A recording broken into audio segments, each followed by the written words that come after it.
Good afternoon, everyone. My name is Hitan Kalan. I'm South African. I live in Boston. I work at the New World Foundation in New York City, and I also chair the board of the South Africa Development Fund in Boston, formerly known as the Fund for Free South Africa. Global Citizens Circle has been bringing people together in dialogue over current issues for over 40 years. People of different perspectives, ages, professions, all who have a vested interest and a commitment to resolve the pressing issues of the day have been brought together over those 40 years. There's a certain amount of magic in which these circles have evolved over the years in bringing people together who really are keen to learn from each other, listen, and engage each other. Today we have an amazing opportunity with an esteemed group of people, both panelists and in the audience, and globally. We have over 150 people here, at least half of whom are from all over the world, many who are Social Change Initiative fellows, and we're very glad to have them here with us as well. We thank our South African hosts and our South African guests who have also joined us today to partake in this incredible discussion today, Activism That Works. So the topic today that we really want to try to engage everyone is activism that works. Why is it pressing today? We have a current global climate, politically, economically, socially, that requires a new level of vigilance from all of us. It requires new levels of accountability of our own institutions that we've either helped elect or we're trying to transform. Why the US, South Africa, Northern Ireland? Well, Global Citizens Circle and the family has been involved in these three countries for many, many years, whether it's the peace process in Northern Ireland, anti-apartheid struggle in South Africa, or issues of poverty, current pressing issues in the United States. These three countries also provide us with a lengthy history of activism, of social movements, and I think we can really learn from each other, from our histories, from our past struggles, and from our current struggles. So the three topics, the three issues, the three countries, and Global Citizen Circle come together in a really lovely and a unique way. We want today's discussion to be highly interactive as we possibly can. We really want it to kick off as a discussion. We want your participation. We invite the participation of our global audience through the Twitter feed. We really encourage what is a central tenet to Global Citizen Circle, which is to listen, to learn, and to engage. Where we build relationships with each other, we support each other, gently even challenge each other, and ultimately for us to all stay connected. So for us, this is the beginning of a dialogue that hopefully continues, and whether it continues in person or through the various social media platforms, we want that engagement and that dialogue to continue. The format for today is going to be pretty simple. I'm going to ask each of the panelists to open up with a short story about some of their work on activism, and then we're going to really get to the audience. I'm going to really ask people to keep their comments and their questions to under 2 minutes so we can try to facilitate as many questions and conversations among each other as we possibly can. We have three fantastic panelists here today. Pumeza Mlongwane, who's an SCI fellow, former General Secretary of the South Africa's Social Justice Coalition. Monica McWilliams, who's been a signatory to the Northern Ireland's Good Friday Peace Accords, and who's helped with peace negotiations in both Colombia and Syria. Opal Tomati, also an SCI fellow, Nigerian-American, and the Executive Director of Black Alliance for Just Immigration in the United States, and also a co-founder of the very vibrant Black Lives Matter movement. I want to kick off by asking Pumeza to... It's a nice start. Pumeza, if you would like to kick us off, tell us something in your work in which you've had to overcome you've had to overcome something, but that was a learning, a pausing moment for you in your activism that you feel comfortable sharing with us today. Thank you, and welcome everyone who's here today. I I think firstly I would be doing injustice if I wouldn't talk about the fact that in a democratic South Africa, from the 28th until today, my comrades from the SJC have been at the Equality Court fighting for a democratic police service to treat everyone in this country equally. And I think I'm proud to sit here in Khayelitsha, and comrades are continuing to say, in our democratic South Africa, we want to be as safe as everyone else, whether you're in a middle-class community or whether you're in a poor community. Which I think in that line, growing up in Khayelitsha, working in Khayelitsha, sometimes we don't define ourselves as activists. We define ourselves as trying to address a problem that affects us. And I think if I take a few years back in 2013, where we've seen a lot of cases of murder, of rape, of vigilante attacks, of xenophobia, and a lot of us working in the community were saying, well, we can't kill ourselves in the hands of amongst ourselves. We need a state that will be responsive to the challenges of the people. And I remember a lot of the cases that we followed of hate crimes, of rape and murder at the Khayelitsha Magistrate Court, which is just opposite the road.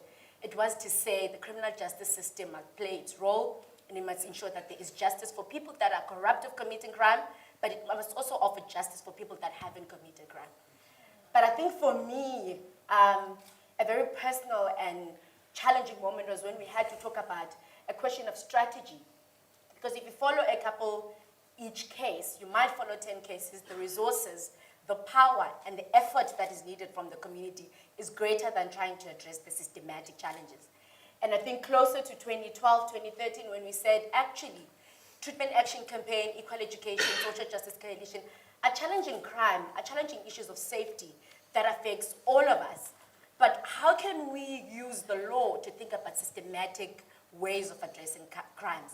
And us moving from following specific cases to calling for a commission of inquiry, for me, was a powerful moment, because it was not only law experts or legal experts coming to say this is what you need to do, but it was us who don't have a legal background, it was communities who don't understand how the law works, but saying, can we find a strategy that is going to make sure that the 5 cases we're following in Khayelitsha Magistrate Court are addressed, but any other case in Soweto, in Alexandra, in KZN, that people deal with the same challenges are addressed. And I think for me, the process of getting to choosing that strategy, but at the same time keeping the heart of the campaign on the people and ensuring that people that are affected also feel that whatever we get out of the process is going to address our community challenges.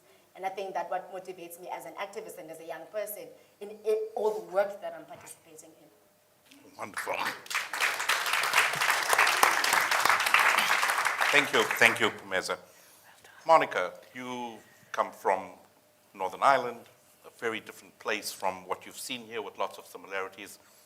Can you share a little bit from your work that would enlighten us on some of these same issues? Well, I love the idea about starting young. I was 16 and my sister, who's here with me, I think we were about 17 when we went to a meeting near our chapel in a rural area in County Derry.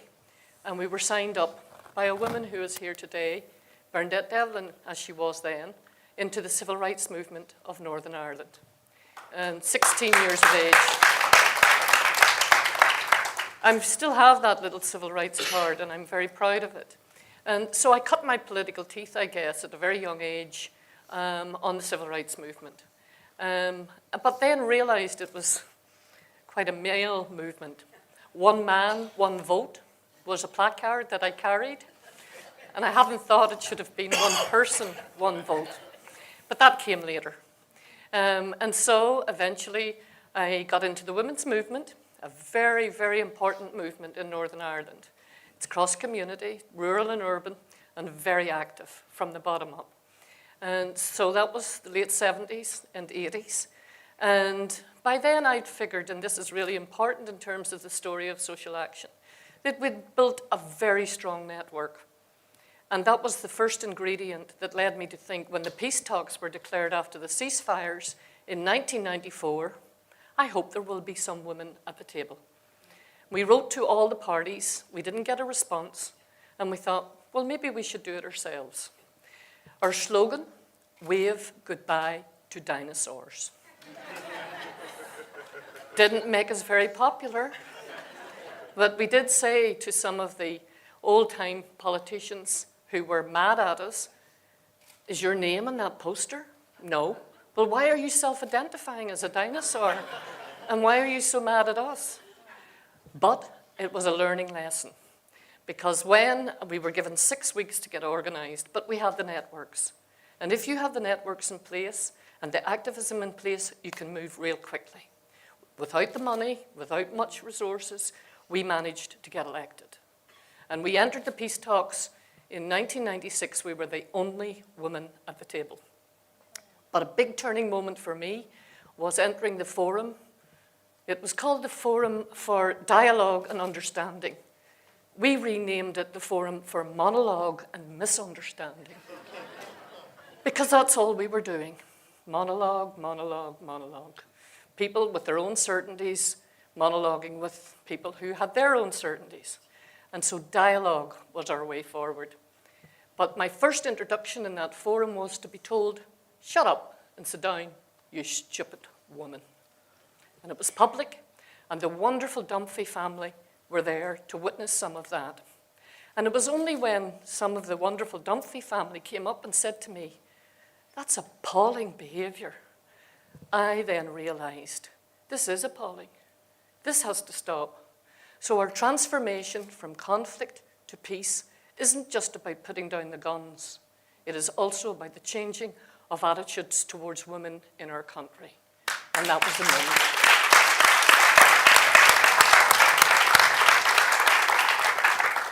Thank you, Monica.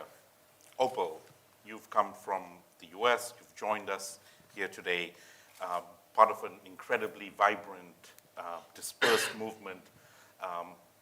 Share with us a little bit about your experience and what you've had to share with us around some of these turning points in your experience. So first of all, I just want to start by thanking everybody here. I'm just so grateful to even be in South Africa right now and be amongst such phenomenal comrades, peers, siblings in struggle. I'm really, really honored. And I know that there are many people here who could also speak to some of the struggles that we're all engaged in. And I'm glad that I can articulate a little bit of my own insight and a turning point for me in terms of the contributions that I was making in the shift. So as a co-founder of Black Lives Matter in particular, I had been engaged in racial justice and immigrant rights work for many, many years before coming to co-create Black Lives Matter online and then taking it to the streets and beyond. Many people would oftentimes ask me, what's your demand? What's next? What are you fighting for? How are you going to transform this vibrant kind of activism and all the mobilizations that are happening in the street to something meaningful? And I should back up and say a couple things. That one, Black Lives Matter came into being because an unarmed teenager was stalked and killed in his own neighborhood by a vigilante. So Trayvon Martin, 17 years old, in his own community, was stalked and murdered by George Zimmerman. And we all watched the court case, and we saw George Zimmerman be acquitted for this murder. And so many people across the country and across the world were watching, fixed to their televisions, this court case, and wondering, is this going to be the moment where Black people or this Black person was going to receive some sort of quote-unquote justice or some modicum of affirmation that his life mattered, that he existed, and that he was gone. And George Zimmerman was acquitted of this murder, and many, many people, thousands of people across the country took to the streets. We were shocked, we were outraged, we were in deep pain, and Black Lives Matter emerged as a rally call, a demand, a platform that was saying anti-Black racism is intolerable. And it's not just that it's happening by vigilantes. The killings aren't just happening by vigilantes. the problem is not just happening in the criminal justice system, but we see and we experience anti-Black racism in every sphere of our lives. And so when I came together with Alicia Garza, Patrice Cullors, myself, and created, and purchased the domain name and all the other kind of social media tools, it was with the intention of calling to all of our awareness that anti-Black racism in every sphere of life needs to be addressed. So if it's in the immigration system, if it's in housing, if it's education, we need to be engaged in these struggles. And so that was the impetus. But for so many people, their understanding of what we were fighting for was wrapped up in a thinking that we were solely upset and outraged at this one murder, which we were. And then a year later, 2014, Mike Brown was murdered in the streets of Ferguson, Missouri. And once again, hundreds, thousands of people mobilized the streets in solidarity with the courageous people of Ferguson and said, enough is enough. We see you, we see what's going on, we see the militarized police force. And once again, we're stuck in a moment where we were calling for justice, but folks thought that justice was solely about a guilty verdict for Darren Wilson, the murderer of Mike Brown. And that was not it. It was much more profound than that. And so I share those examples to say that we created something that began to elevate the consciousness of the people, that began to raise awareness and call attention specifically to the ways in which structural racism is impacting our lives. But the real kind of decisive moment for myself and the people that I was working with, particularly because I'm based in New York, was when we decided that the awareness raising, the mobilization was not enough. That we needed to deepen our practice and develop a program of action that more people could be organized into. And so this looks like, specifically for us, we waged a campaign called Safety Beyond Policing, where we were looking at the ways in which our government was investing in our public safety net or not investing in it. So looking at the ways in which the education system was underfunded, housing, jobs for young people.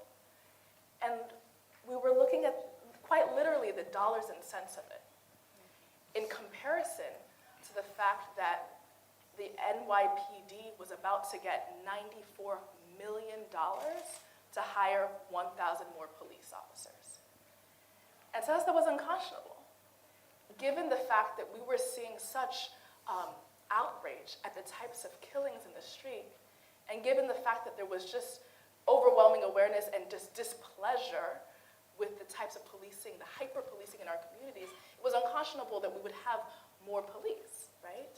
And New York City in particular is actually the way that we're militarized in terms of our police, is the 7th largest police force in the world. And so we quite literally don't need any more. And we decided, enough is enough. Let's have a different type of conversation. Let's talk about the investments that our society is making and the value that they're placing on our lives. And that shifted everything for us. We engaged an amazing and vibrant coalition of immigrant rights groups, of Black Lives Matter New York City, Million Hoodies, Black Youth Project 100 local, and a number of other types of groups who saw the issue as impacting all of our lives, the quality of our lives. And to me, that was the decisive moment where we moved from awareness raising to a plan of action that included a variety of organizations who were self-determined. Right. Great. Thank you. Well done. So I'm going to use my privilege as facilitator to ask the first question. Each of you shared a piece of your work in which you're looking at some sort of systematic change and up against some sort of systematic force. I'd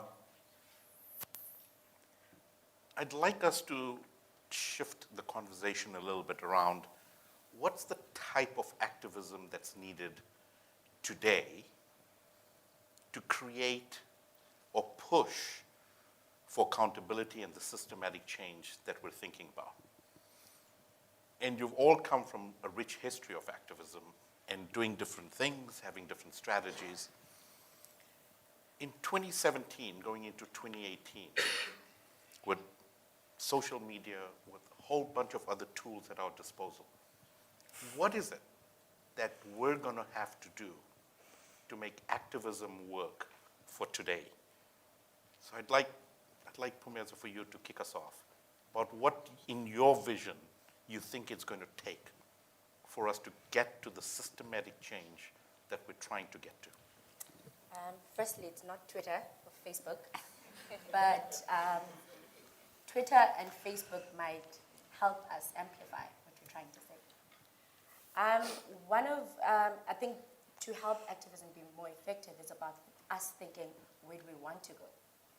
And in my head, it's about ensuring that activists are aware, why do we have these problems in the first place? Why are people without adequate sanitation? Why are our schools without the right infrastructure? How does that relate to money and politics? How does that relate to international policies or global policies that sort of drive how our governments think? But obviously you can't do that on the abstract. And I think what I think has built me also, and has built a lot of other comrades, is really investing in political education, is investing in education, activist education, because it doesn't only allow us to be able to go protest for that particular issue, it allows us to be able to link that issue with various other things. And I think if we're going to build mass movements, if we're going to build solidarities across continents and across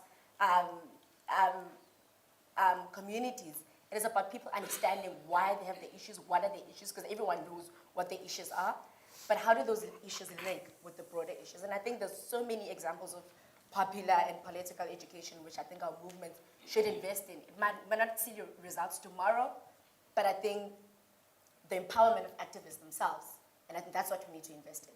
Whether that is a person that may go into government, or that is a person that may go and be in a philanthropy organization, or that may be a person who's going to continue working in community structures. But as long as they're empowered with information and knowing how they can use that, and whatever they do with that information, it's up to them. But as long as they have it, and I think that's the first start. Right, thank you. It's quite a long question for an Irish woman to answer in 2 minutes. I'll give it my best. I think the process is very important. For us in the peace negotiations, we felt that we needed to pay attention to the process. In most peace negotiations, the armed combatants are at the table, the old constitutional parties are at the table, but civic activists are rarely at the table. And we had a different system in Northern Ireland that was developed for the first two. And when the Women's Coalition saw the possibilities of getting through that window to be amongst the top 10 parties, and as I said earlier, with the networks in place, it was to say, okay, we've written enough about this. There's been enough scholarly papers, deeds, not words. Let's take the risk, and let's go out there and get inside. We were outsiders, there was no question about that. We were just ordinary women and some men, and we fell into quite extraordinary circumstances. I'd say we were accidental activists. We became politicians accidentally. And I'd said a prayer the night before the election that I wouldn't get elected. I think I'm probably the only person ever elected to say that, as were many of the other women. Because our idea of politics was something entirely different. And we had to make this a place where presence mattered. And it had to be inclusive. So I think the principles of inclusion stood us in good stead. The principles of human rights and equality. Those are the only 3 principles that we wrote all our policies around, and then asked members, if you feel you can sign up to those, then you can become part of this movement. We had cut our teeth, many of us, as I said, some of us in the civil rights movement, some in the trade union movement, many on the anti-apartheid movement. Good old Catarasmo had walked the streets of Belfast with us, and he I have to pay tribute to. And so he brought us into that movement. So we were learning from these other movements elsewhere, and the campaign for nuclear disarmament. But I would have to say that both the civil rights movement and the anti-apartheid movement had a huge influence on us as young women and young men. And then we became older and thought, how do we build on what came out of those? So process is important, but substance. What are you looking for? How do you get your interests on the table? If they're saying why, you say why not. And try and be innovative and creative and think outside the box. I think all of those things are important. And the curiosity of going and talking to people who don't always agree with you and building consensus, those were the hardest things to do. And then I learned a lesson, a big lesson. Because, you know, everybody talks about successes in these processes, but you learn from your mistakes. If I had to go back again, I wouldn't have just put aspirations into that peace agreement. I would have looked for guarantees. And so today, one of the reasons why we don't have your South African Bill of Rights is because it became an aspiration. And we brought Albie Sachs and we brought many of the South African individuals who were influential here to Northern Ireland to help us in this process, and they were enormously helpful. I remember Albie telling me that in South Africa there was as much dispute over a Bill of Rights, and some people thought it would be a bill for whites, which was really interesting. I said, well, that's something, but every time I write down Bill of Rights, it's almost as if I only get as far as Bill O, and then it becomes Bill of Rights, because the opposition were very opposed to the notion of human rights, either because of the legacy of civil rights or because they didn't understand that human rights were for everyone, just as you were explaining, and you were also. So that was a big lesson. How do you get strategic over this? And it was Martin O'Brien, who was working in Northern Ireland, in Belfast at the time, in the Committee for the Administration of Justice. We didn't have to dress him up as a woman and smuggle him into the peace talks. We almost did that. We did smuggle him in. And it was the expertise of civic society. These were the people on the ground who were working on human rights day and daily, and we needed to get that into the agreement. So again, it was both inclusion, it was looking at the interests, and Martin would agree the most difficult part of all of that has been the enforcement. And that's why civic activists are as much needed after a political settlement, as you know in South Africa, as they are whilst you're writing it. Wonderful. Thank you, Monica. I just want to quickly remind people, Opal, just right before you go, that hashtag activism that works is the address where people can engage with us. So just wanted to put that reminder out once again. It's hashtag activism that works. Opal, please. So I think this is an important question, and it's a large one, and kind of building off of what was shared in some of my remarks earlier, that moving beyond the awareness is just so critical. In the US, we've been able to elevate various statistics, various concerns, so many people know that every 28 hours an unarmed Black person is killed in the United States, or they know that over 40% of the imprisoned population is Black. And so we have this in our knowledge. We know some of the information around poverty rates, health disparities, and beyond.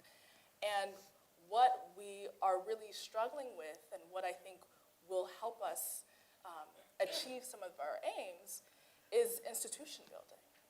And I think that's something that we're all committed to in some degree, and we can't take that for granted, that must happen, and that there is really no shortcut to doing the work of transforming our societies without that. Developing organizations that allow us to grapple with the issues of our day is paramount. And more than just the individual organizations, because we're in a larger context, we also have to develop mechanisms within our coalitions and our alliances to deal with the very real grievances and challenges that come up even within those formations. I just am reflecting on my time in the immigrant rights movement, in the larger racial justice struggle, and various other human rights spaces. And I see so often that we might have one campaign victory, but the reality is that we need ongoing spaces for us to achieve the wholesale transformation of our society that we all deserve. And the reality is that the material conditions that we are faced with, and particularly working at the grassroots level, the material conditions warrant a rigorous analysis, but a rigorous plan of action and a sustained plan of action. And that requires us doing the hard work of figuring out how we're going to struggle amongst ourselves. And I'm just sitting here reflecting on the fact that we have President Trump, Donald Trump, or 45, as many of us call him. And to me, there's a number of things, and we'll get into it. But, to me, it just is a clear indication that we were trying to take too many shortcuts as a movement instead of grappling with the deeper issues of our time and developing, if it's political education and the day-to-day programs of action that educate people about their democracy, how to engage, how to champion for a living wage, how to champion for jobs, or whatever it might be. It demonstrates a disconnect between our programs and what was actually happening at the grassroots level. And so there's no shortcuts. No. We got to do the work. Well, thank you, all three of you, for sharing kernels of what you've been thinking of, everything from the investing in political education so that our movements grow, to paying close attention to the processes, how you build strong institutions, but at the same time hold each other accountable and have mechanisms of internal struggle which are both respectful and ways that we grow. So you've put on the table, in terms of activism that works and activism that works today, some fascinating kernels. And we have a very diverse and very experienced audience with as much experience as all of us here on this panel. So I'd like to really open it up to questions, comments. I ask that you please stand, wait for the microphone, announce who you are and the organization, if you're with an organization, and ask your question or your comment, and try to please keep that to under 2 minutes. There'll be microphones moving around, so if you raise your hand, I will try to get to people. I will, in the interest of time and trying to get as many people as we possibly can, I'll go with trying to take about 3 questions at once, so that we can kind of cluster them and try to see who we want to get to answer it from here.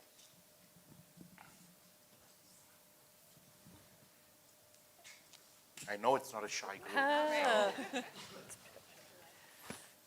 you can see. Yonela is my name. I come from an organization called Africa Unite. We're a human rights organization who work with young people. Now, my question is that as Africa Unite, we're a movement, as much as the Department of Social Development calls us an organization. But the question I have is that most of the other movements that I've been involved with over the years have somehow died as they continued their mission. No matter how legit was the mission, no matter how serious was it, but somehow along the way it somehow died. I don't know whether it was the mechanisms that we use or the type of engagement we had, but my question to the two of you, seeing that you are all involved in some sort of movements along the way, what is the key thing that you would say is very critical when one is involved in a movement, or the movement itself must hold dear so that it continues and achieves its mission or goals? Okay, thank you.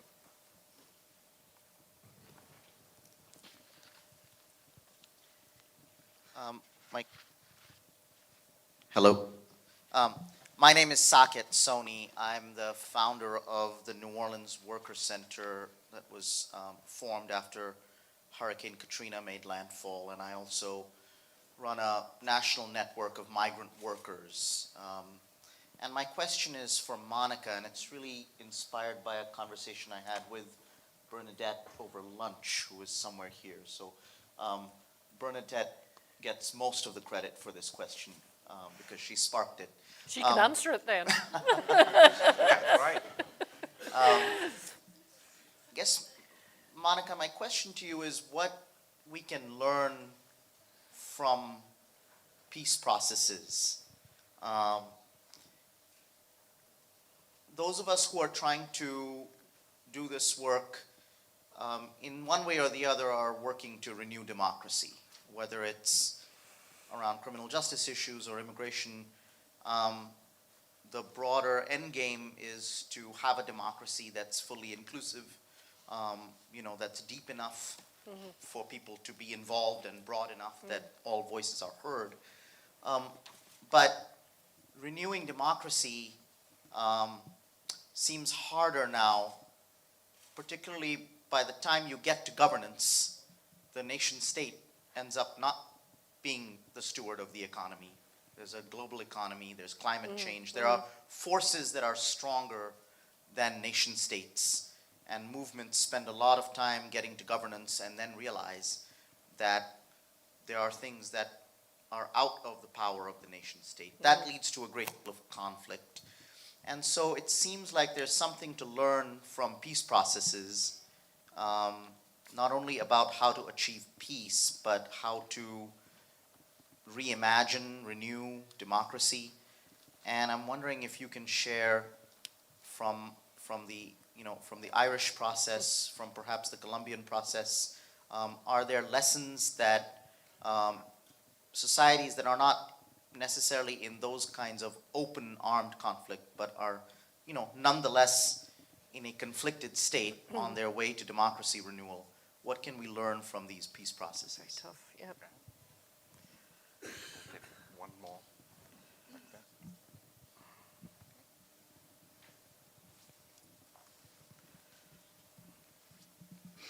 Hi, my name is Akoli Lenotwala. I'm Pumeza's successor from the Social Justice Coalition. My question was triggered when I came in the door, and it's often a conversation it's very difficult in spaces where I work with Dustin, who's white, who lives in the CBD, who can work in Kailicha, and I'm black, I work in Kailicha. And coming in, I made a comment to Fatima and Brad that this room is very white. And I'm interested in how, especially, the context, I think, in the US and in South Africa, when you talk about injustices and the inequality, especially race inequality, is similar, where one race is far less than the other. And I'll be interested in hearing maybe from Opal in terms of how these conversations go, where you have a struggle, a Black Lives Matter struggle, and you have white people who sometimes want to get involved. And I think this also speaks to the issue of race, and it speaks to the issue of gender, because sometimes I would say white people forget to introspect, and I would say sometimes as men, we forget to introspect when we come to spaces where we're talking about issues of gender. So I'd be interested in hearing your views about that and the discussions that happen around these issues. Great. Thank you for those questions.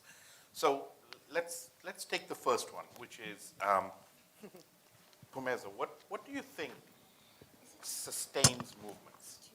What are there critical pieces of movements that you think have a long-lasting effect, or things that we don't do that lead to them dying off? Do you have any thoughts on what helps us sustain movements? Cool. I think if we had the answers, the ANC would still be alive, right?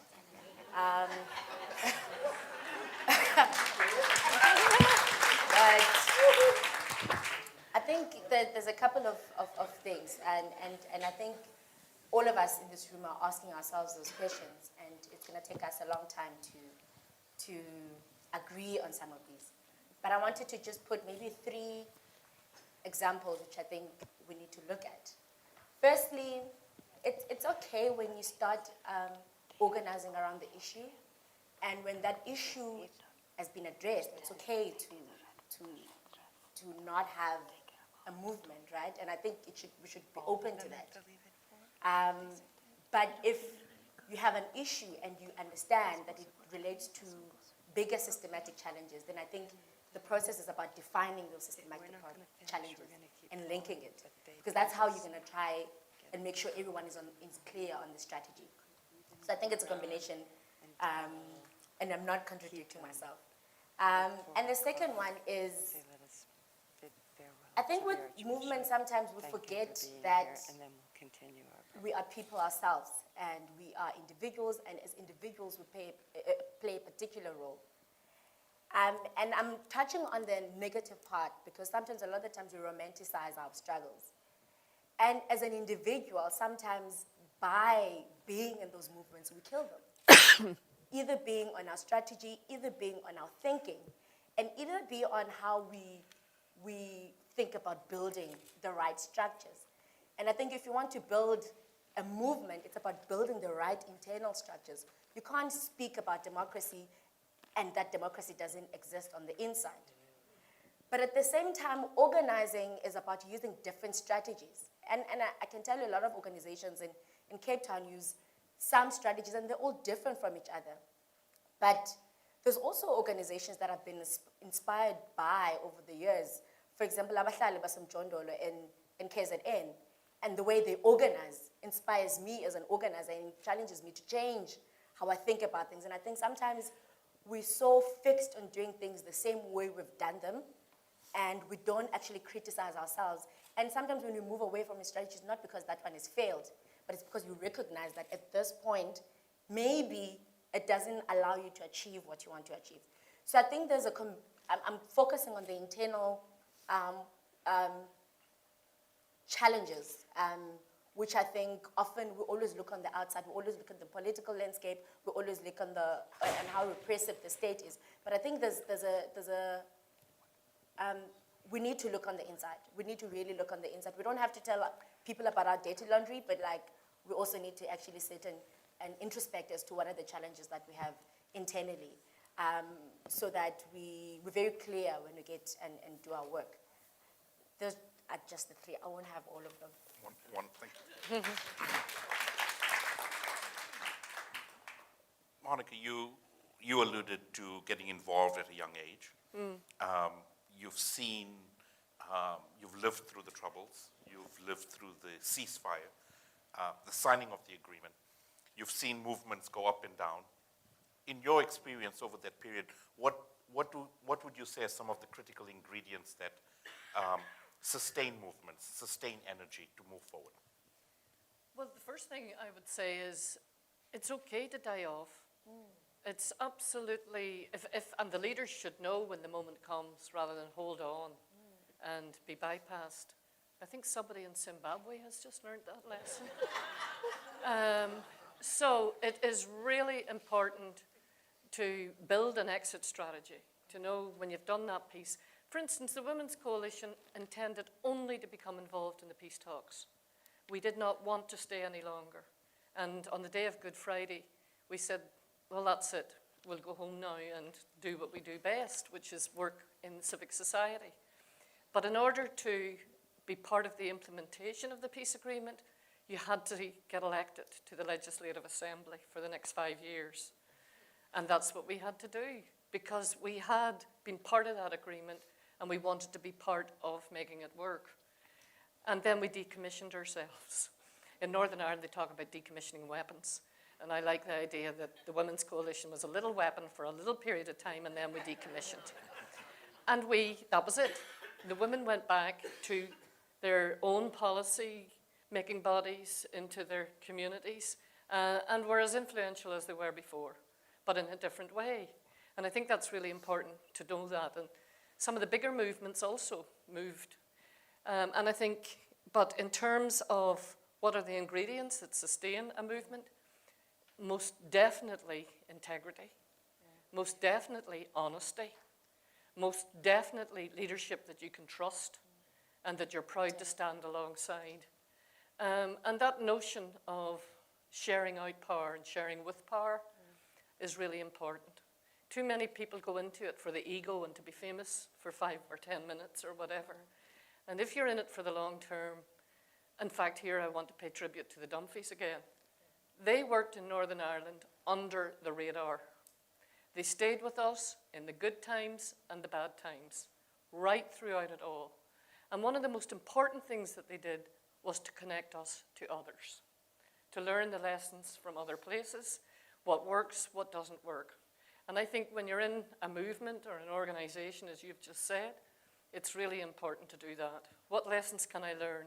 And champions are important as well. I want to tell you a wonderful story about South Africa in terms of the inspiration that we got in the mid-90s. We were looking at South Africa because there weren't very many processes. There was Guatemala and South Africa. And in Northern Ireland, we were looking and reading everything about your constitution, about the transition. What can we bring into it to ours?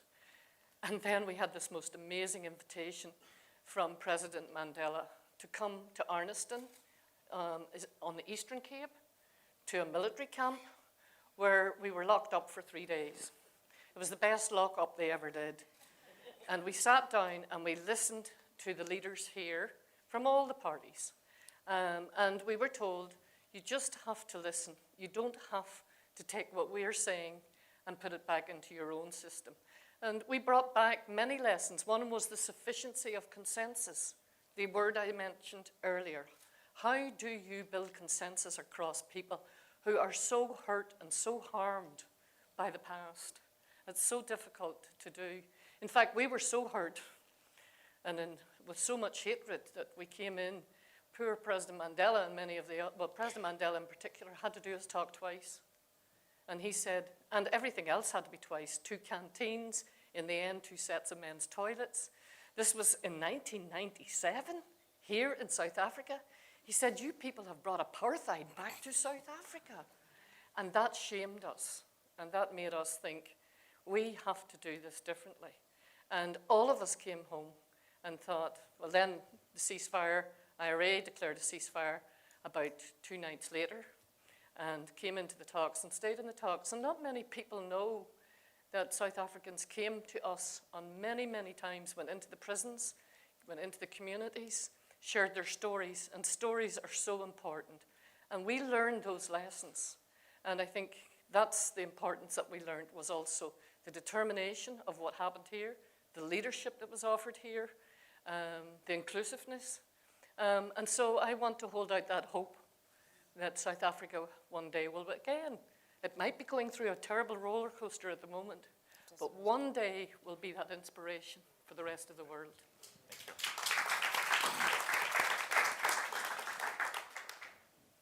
I haven't forgotten your question, so we'll get to it. But Opal, do you want to take a stab at this question around, the comrade asked the question about race and gender and how, your thoughts, your perspectives on that. So I like to remind people that Black Lives Matter started as a bit of a note on Facebook, actually. And although it's obviously morphed into a number of things, and now it's a network, but Black Lives Matter. Sorry about that. It started as a love note to Black people that Alicia Garza wrote. And I think this is important because I want to remind us that so much of our power also lies in the ways in which we relate to each other and the ways in which we're able to consolidate and mobilize our own strengths to achieve the gains and the improvements in our society that we want. So I think that's, kind of first and foremost and really important. But we obviously live in a society that's multiracial. In the US context, Black people are 14% of the population. We're obviously seeing all manner of repression and oppression in our society, and a legacy of enslavement and genocide, and so much else that has led to this particular moment that we're in. And it's important that we acknowledge the fact that, no one is going anywhere right now.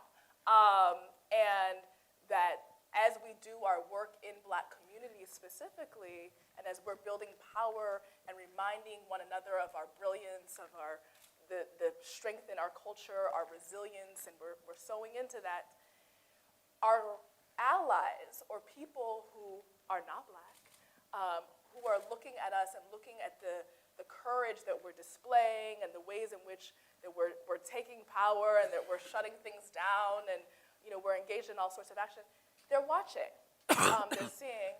And we've always had allies or accomplices that have co-labored alongside us. And it's important that they do that.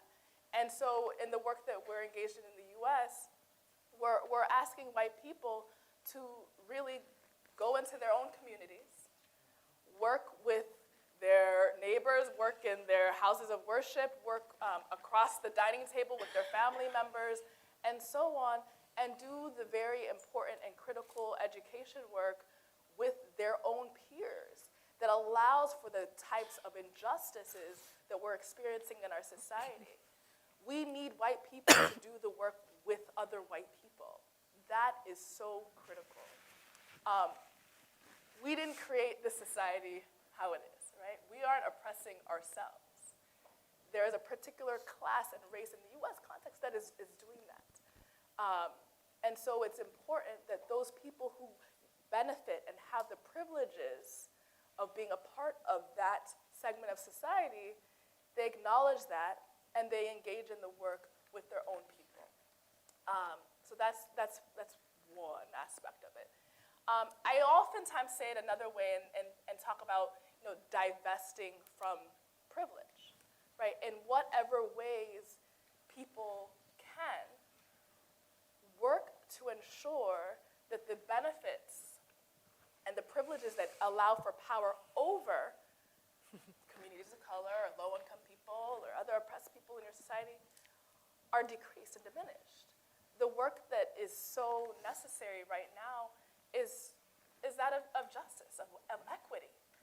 And if we're not seeing that happen, and if people aren't willing to engage with the very real material benefits that they get because of the power dynamics in our society, we'll continue to see this thing go on and on, time and time again. And we need folks to engage with systems of power. The issues that we're talking about aren't just interpersonal. It's not just one-to-one. It's structural. And so we need organized white people, white allies, dealing with these issues as well, just as courageously and fiercely and decisively as Black people and other communities of color. Relatedly, you mentioned issues of gender, and particularly you were speaking to patriarchy, and once again, systems and benefits that people get from their position, from their identity. And in our movements, and in particular with Black Lives Matter, we found it really important to acknowledge the fact that Black Lives Matter network was co-created by 3 Black women, which sometimes people don't know. And at first we kind of, we didn't really think anything of it. We just, we did this thing, and we're part of this movement, and we had been organizing for 12, 15 plus years already, but we helped to create a particular type of intervention. And many of us took it for granted that we were who we were. However, many other Black women who came before us told us, no. People must know this history. People must know the significance and the importance of your particular contributions as Black women, and my two colleagues as queer Black women, how important it is to identify and name who it is that is part of the struggle, particularly because we've been doing this work for generations. We don't come into this work in a vacuum, right? Black women have always been architects in our movements, and we're finally living in a moment that is recognizing our contributions and naming it. And even in the midst of that, we're still plagued with living in a patriarchal society that oftentimes erases the contributions of women, the labor, and beyond those types of things, the very unique ways of being that allows our movements to be the way that they are. And one quick thing I want to know is that we frequently talk about our movement in the US as being very leaderful, and truly believe that. And I think so much of the reason we see our movements being characterized in that particular way in this period of our history is because it was co-founded and co-created by Black women. And there's something about our particular leadership style, our expression, our acknowledgement of the breadth of our needs, the breadth of our contributions, and the depth of our analysis that is required for us to deal with the very real issues of our day. Great. Thank you.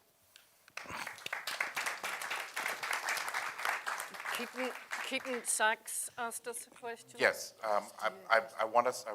we'll get to that in a second. But before we get to the Sackett's question, I really want to take this opportunity to really thank Archbishop and the Archess both for joining us here today and really gracing us with your presence. It's a real honor, and thank you so much.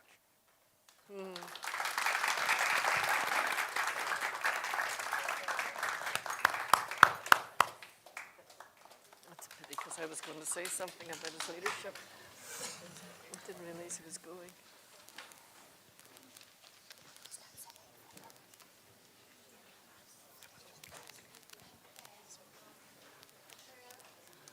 Behind, there's.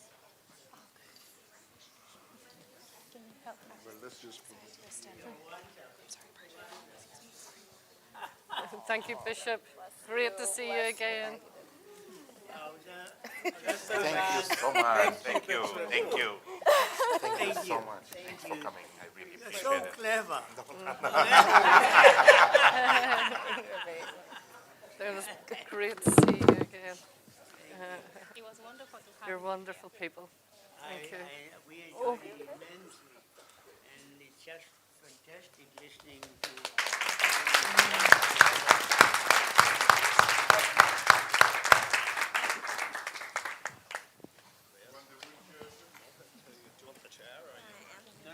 Can you help me that? I will help you that. Yes.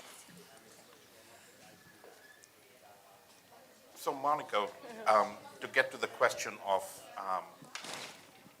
and I'd like your take on it, and maybe we can bring Bernadette into this conversation as well, which is the question of not just renewing democracy, but renewing democracy in a way that when you actually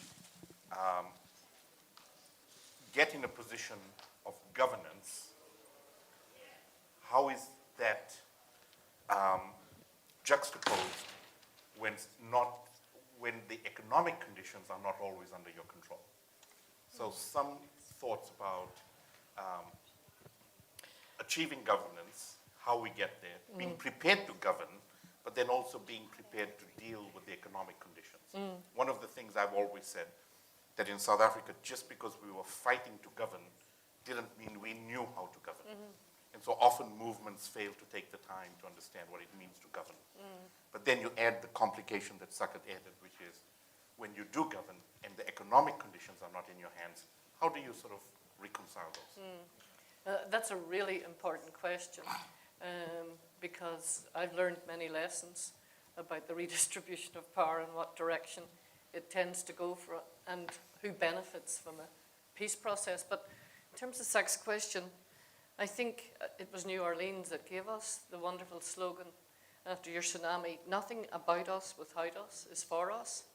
And we use that. And I think it's really important. Nothing about us without us is for us. And that, to me, was something that drove me from civic society into a more formal political realm, from the small p to the big P. And when I look at this issue of power, most of my experience has been working on the household level in terms of intimate partner violence, and there's a lot of power there that is invisible and needs to be made visible. And then you move to the national, or regional, national, and global. And you asked about Colombia, and we didn't, although we had the world's attention on us, we didn't have the geopolitics of Syria or Colombia. We had, of course, the influence of the European Union. With Brexit now, that has become a worry. Not for me, I wish Brexit would go away somewhere, but it's the geopolitics of that is going to have a huge impact on our peace process. So we should never forget about the bigger geopolitical picture. And of course, for Syria, that's huge. And for Colombia, I've been more involved in the Colombian peace process, and there is a huge issue about the redistribution of resources after a peace settlement. You know, the farmers were growing cocoa, which was the drugs. You just can't bomb that from the air, which we were trying to do. What's the alternative in terms of land distribution, alternative farming? And they were smart enough to put that into the peace agreement. And it was because that peace agreement was more inclusive. And they even had a gender subcommission in Havana where they got many issues. And because wars do different things to men and women, and the gender-specific harms, all of those were on the table. So I think that's really important in terms of looking at the redistribution of resources. But that, for me, is the hardest thing of all in the enforcement of a peace agreement. The first thing that happens in a peace agreement is the distribution of governance power. That's the first thing. Now, sometimes it works and sometimes it doesn't. For us at the minute, it's not working, but they'll have to get through that. Justice is as important, but of course they pay and spend a lot of attention on security sector reform, on police reform, multi-million pounds, and don't actually look at the other aspects that create justice from the bottom up, which is about human rights. It is about equality and equal opportunity. And Bishop Tutu has just left us, but he came to Northern Ireland to talk about the big issue of victims, victim reparations and reconciliation. But the final ingredient of this is economic opportunity. Who benefits from the peace dividend? And every country that I've visited, that's the biggest question. And it's the hardest of all. And that's also where you need other countries to come and help. And that's where the geopolitics comes in. The international community stepping up. In Northern Ireland, we had €2 billion of funding. Not every peace process gets that. By the way, as a result, if it was only funding, we should be the success story of the world. It shows you that throwing money at it will not necessarily resolve it. But it was really important that civic society got involved, and much of that also helped with community development. But in terms of that question of economic power, at the moment I'm on a commission to disband paramilitaries, 20 years after peace agreement.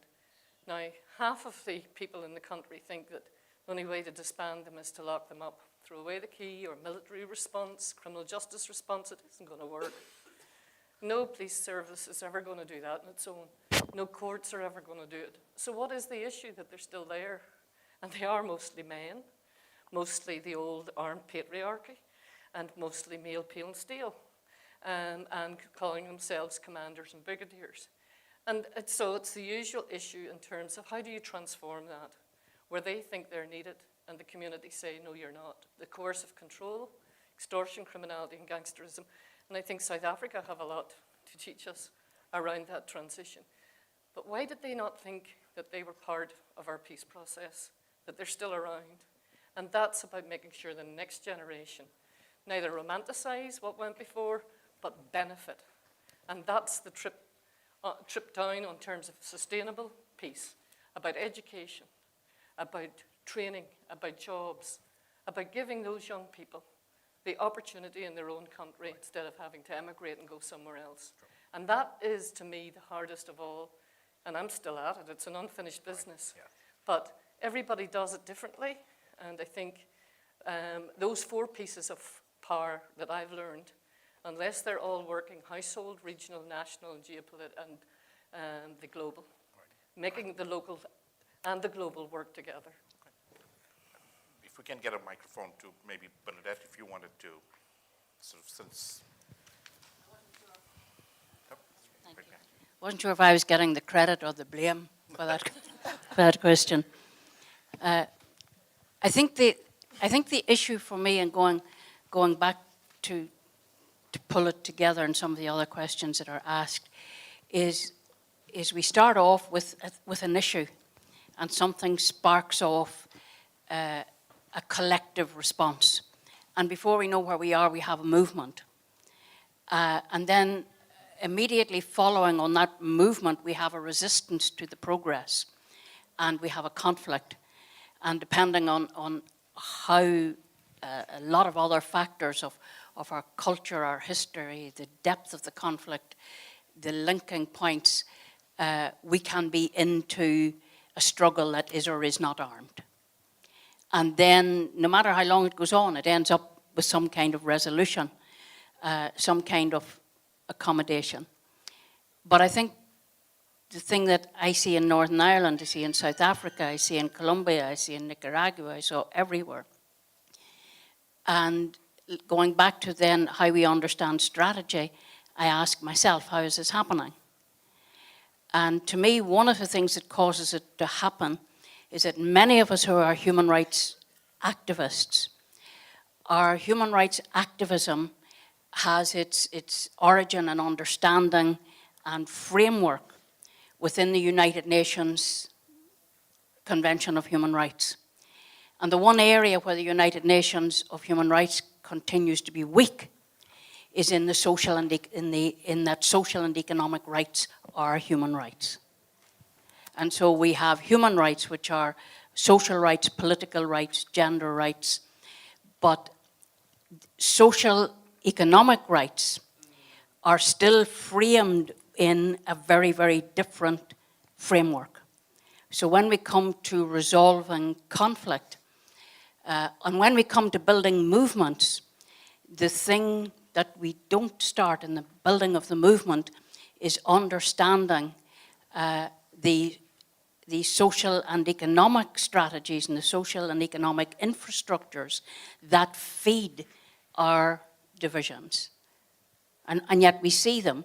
We see that the people who are most oppositional on the ground to black people having equal economic rights are poor white people. You say, well, where's mine?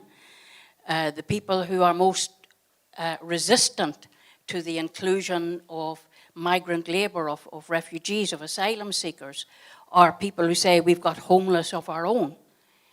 But there's no building in the movement that teaches us to understand our own homelessness in the context of the homelessness of others, which goes very much to your point of educating in our own environment. And so when we get, I tell you 2 very short stories. My son, who is an economist and works alongside me in that he says, I actually generate resources and my mother spends them. But it's not that simple. But when he was 9 years of age, I was at a meeting and I couldn't find childcare, so I had to take him with me. So this 9-year-old is sitting, saying nothing and watching. But when we were going home, he said, Mum, just in case you won, do any of you know how to run a country? And I had to say, no. And with the wisdom of a child, he said, well, I would make sure somebody knows how to run it before you win. And we miss that point. So we get to the point that we do all the bits, and then we borrow the economic strategy from somebody who thinks they know more than us. And you know what they know more than us? How to ensure whatever we win, we do not get our hands on the means of production of wealth. that we do not get our hands collectively on the means of distribution of resources. And so our leadership gets into governance. And the first thing they have to be is responsible and recognize that the purse isn't full and that resources are finite. And we have all bought into the narrative that there isn't really enough to go around, so we must be creative. We live in a world of abundance. There are resources. So when people say, let's be clever, there's not enough, we have to be creative, I tell you, the best way to be creative is to say and understand that 1% of the human beings in the world own and control 50% of the wealth and resources. And the other 99% are trying to exist within the other 50%. So a good inclusive conversation would be, could somebody explain to me why the 1% have the bigger stomachs? Do they eat more dinners? Is there an infinite expense on their education? Do they need more houses? Or is there not a possibility that the democratization of wealth should be on the peace process table?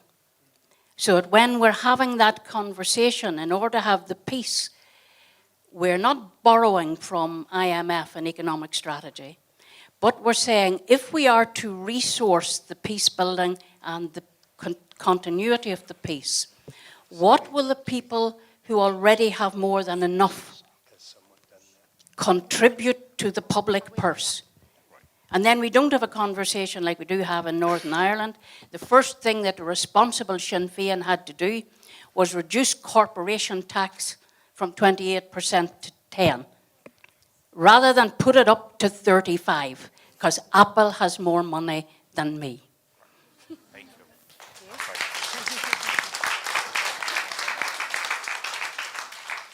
So if we could get some more questions, and I just want to remind people that we've sort of hit the 1 hour mark. So in order to get, as many questions and feedback as possible, brevity is our friend. So let's go over here first. Hello, I'm Charlene. I'm Charlene Carruthers. I'm the National Director of BYP 100. We organize young Black people across the U.S. And I wanted to comment on and build on what some of the things that Opal and Monica shared around people who are left out of the conversation and even how we tell the story. So it's important to know that Black Lives Matter, the network, the platform, was co-created by 3 Black women, including 2 Black women who are queer. It's important to have women at the table in the peace talks. The intervention that is as important that is happening in the U.S. right now is also centered in the stories of how Black women, queer, and trans people are criminalized, policed, and experience violence at the hands of the state, and also interpersonal violence. That is a huge characteristic of our movement right now. And what that looks like is just as important as the story of Trayvon Martin and Mike Brown have been, so is the story of young Black women like Rekia Boyd have been to our movement in mobilizing people across the country, right? Where I sat in a courtroom with Rekia Boyd's mom during the court case of the police officer who killed her, Dante Servin, and she sat next to me in both her grief and her resilience, and she said, they never talk about Black women and girls. They never talk about how police kill us, how police rape us, how police violate us. And then about a month later, we had a National Day of Action focusing on ending state violence against Black women and girls and femmes that included the Black Lives Matter Network, Ferguson Action, BYP 100, several organizations across the country. We were in well over a dozen cities. And for us, that was a key intervention in saying we have to broaden our analysis of what state violence looks like to include Black women and girls. And also, when we talk about Black women, we mean all Black women. We mean Black women who are transgender. We mean Black women who are incarcerated, Black women who are domestic workers, all Black women who are migrants and immigrants. And that is imperative if we're talking about activism right now.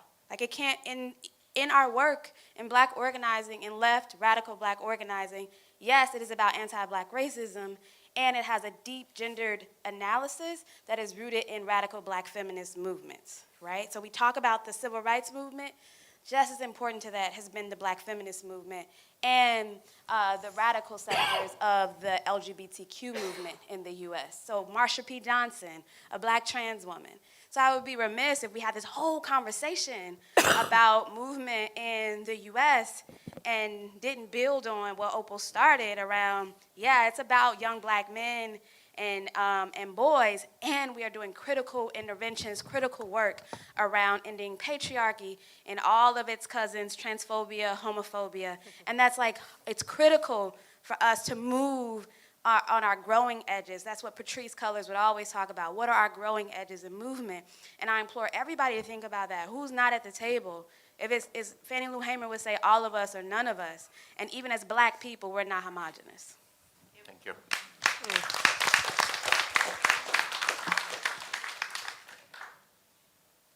Hi everyone. My name is Wiseman Pepo. I'm a social activist based here in Kailija. I just have, 2 questions. I will be short. The first question is to the panel is, how do we actually champion the issue of party politics within the spaces of activism?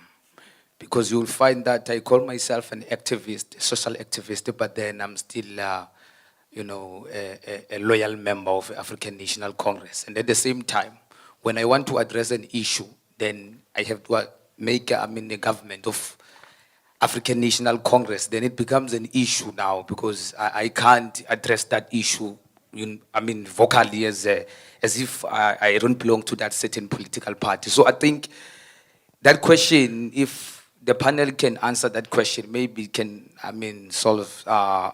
give an idea to us as activists on how do we position ourselves within those spaces. And the next question is that in relation to activist that works, how do we then address the issue of classism? Class in this space and in relation to the hashtag activists that work. Because you'll find even here, there's a working class, there's a middle class, and now for a person, sometimes you already, see that sense of inequality within the space, and as activists, it shouldn't be like that.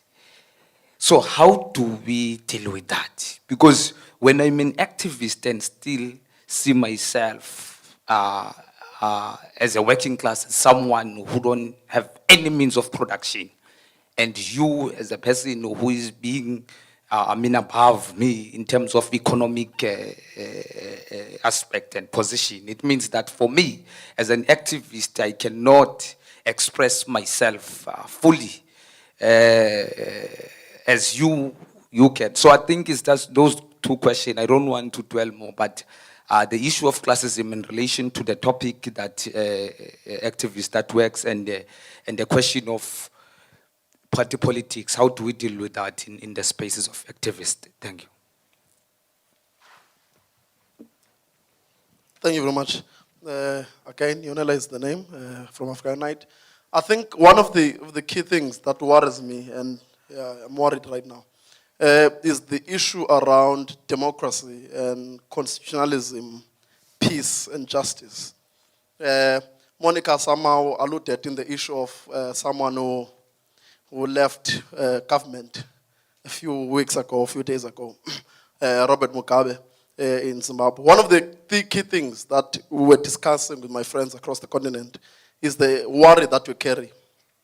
There are 2 worries in particular. One of them is that in the continent, we are the richest continent, if I can put it like that. But yet we have the poorest population in the world.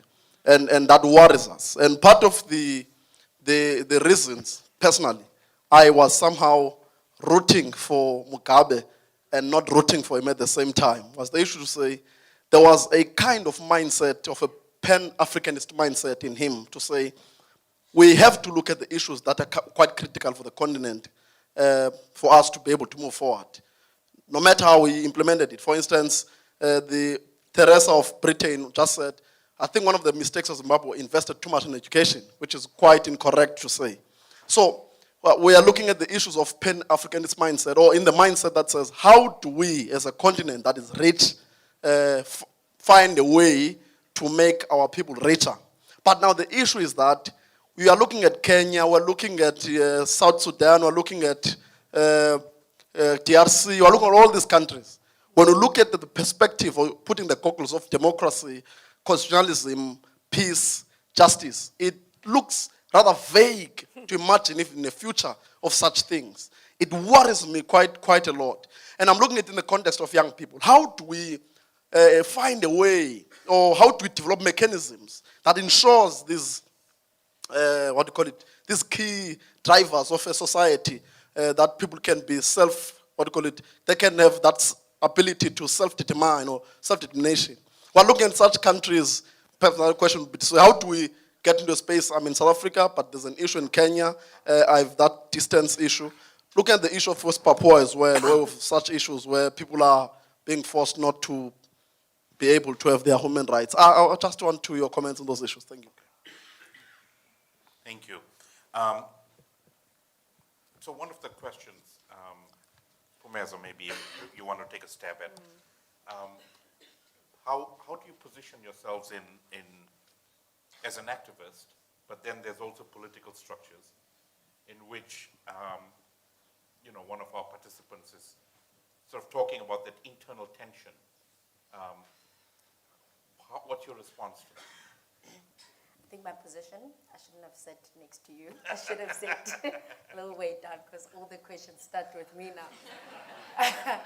But I think, Wiseman, you're raising a very important question, which I might not have the answers now because that's actually one of the questions that Dustin and myself are trying to think about.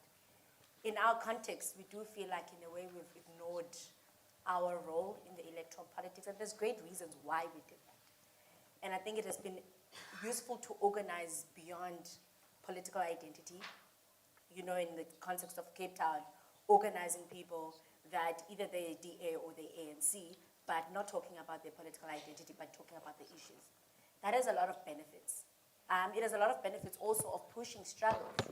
For example, the Premier of the Western Cape being able to respond better because she thinks the people of Kailicha are trying to embarrass her because Kailicha is an ANC constituency, and vice versa with the ANC. So there are opportunities when we don't align ourselves with political parties.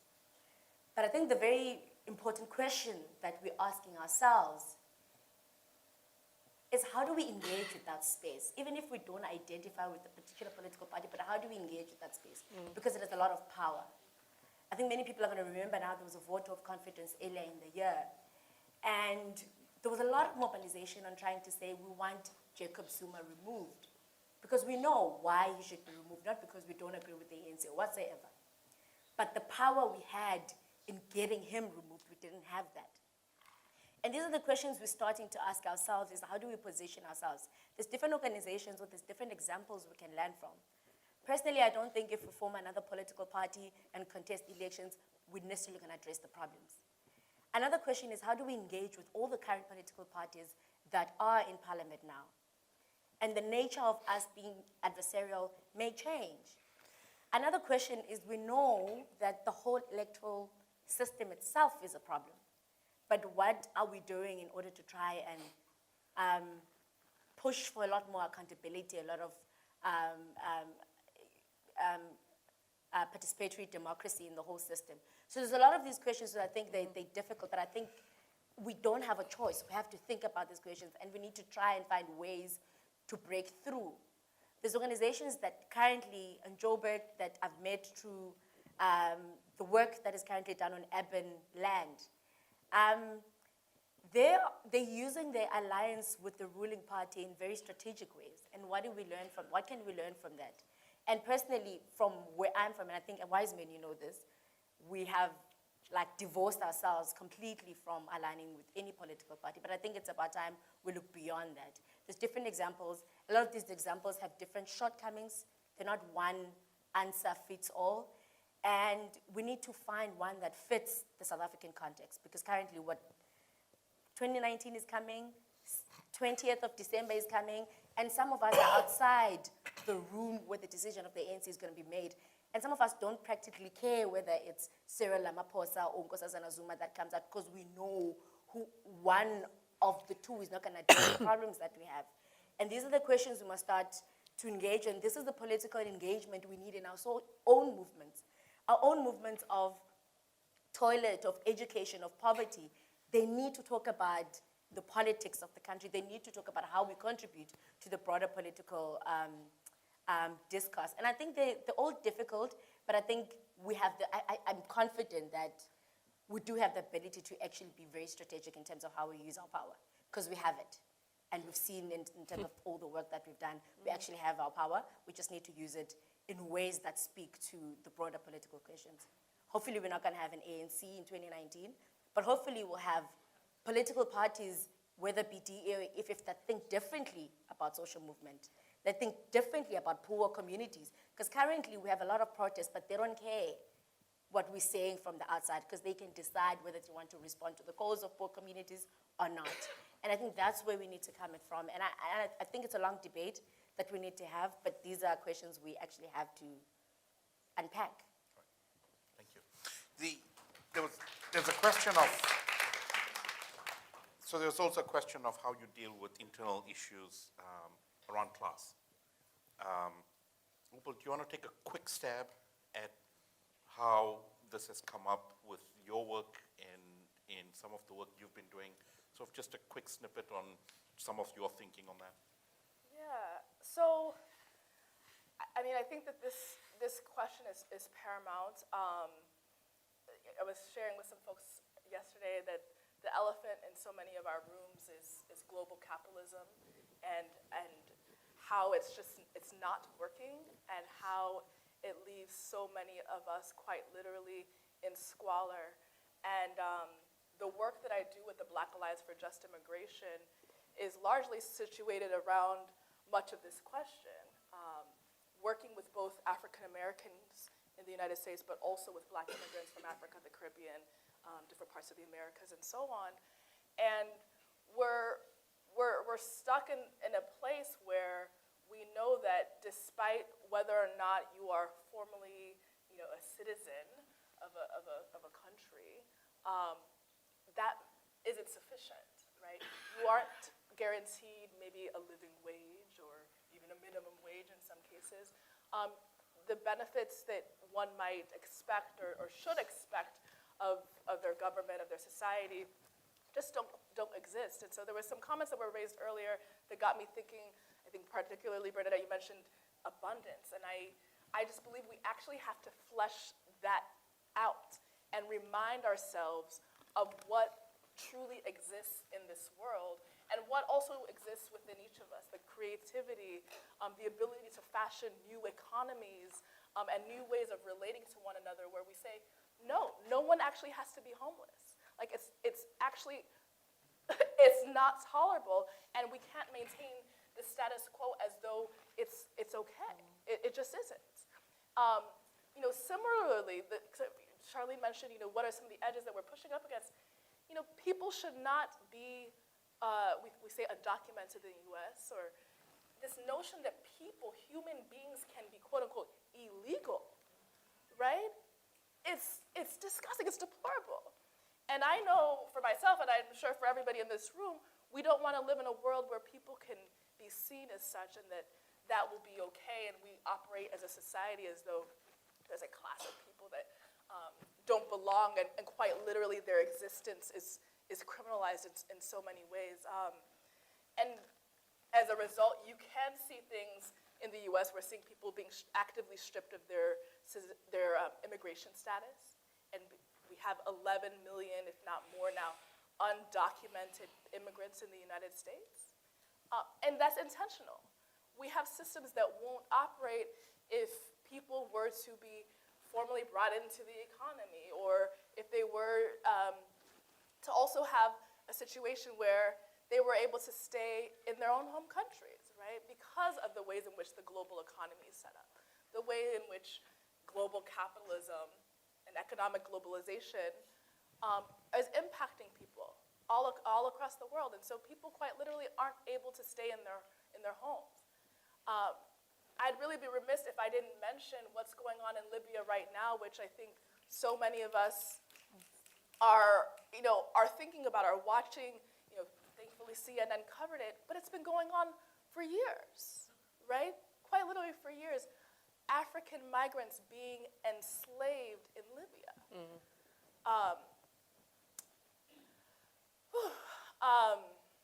And it's a hard thing to talk about, because we know it's been going on for a long time. We know that there's finally this moment where people are grappling with what it looks like to live in a day and age where the enslavement of people could be occurring, and it has been on beyond what's going on in Libya. But it's largely because people are not able to survive in their countries of origin. They aren't able. They are forced to move. They're forced into precarious work situations. They're forced to make these really grueling and horrific journeys. And many people lose life, limb, and so on. And so we have the situation where Libya can be occurring right now in this day and age, and everybody knows. And we have to, I think, as people understand the kind of slippery slope and the trajectory that our world is on that allows for something like that to go on for years and years and years.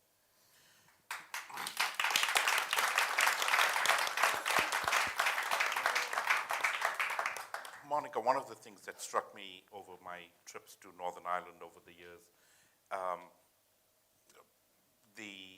there's different ways to cut the tensions in Northern Ireland.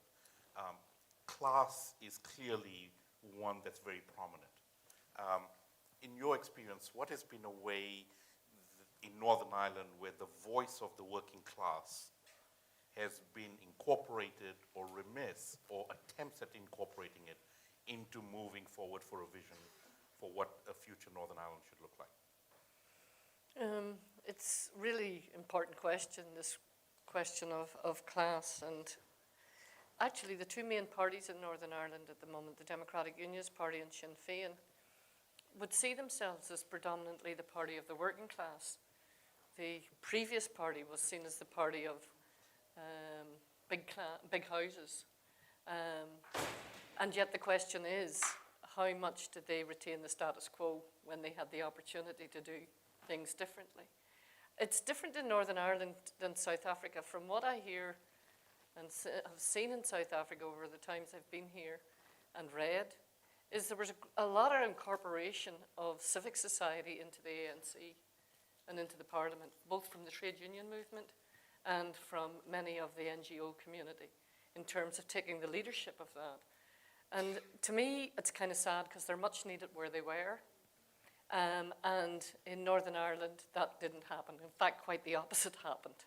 We made a proposal in the Civic Forum to have the voice of civic society advise the legislative body on social, economic, and cultural issues, because I saw the richness of civic society with its working class participation.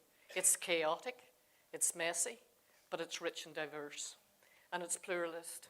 And so when we proposed the Civic Forum, we proposed that the voices we don't often hear of, because it's always Protestant, Catholic, British, Irish, Unionist, Republican, and we said, look, there are disabled people, there are children, there are ex-prisoners, there are victims, there's a whole diverse opinion here, ethnic minorities in particular who are, and we do have issues where you have sexism, you will have sectarianism, you have racism.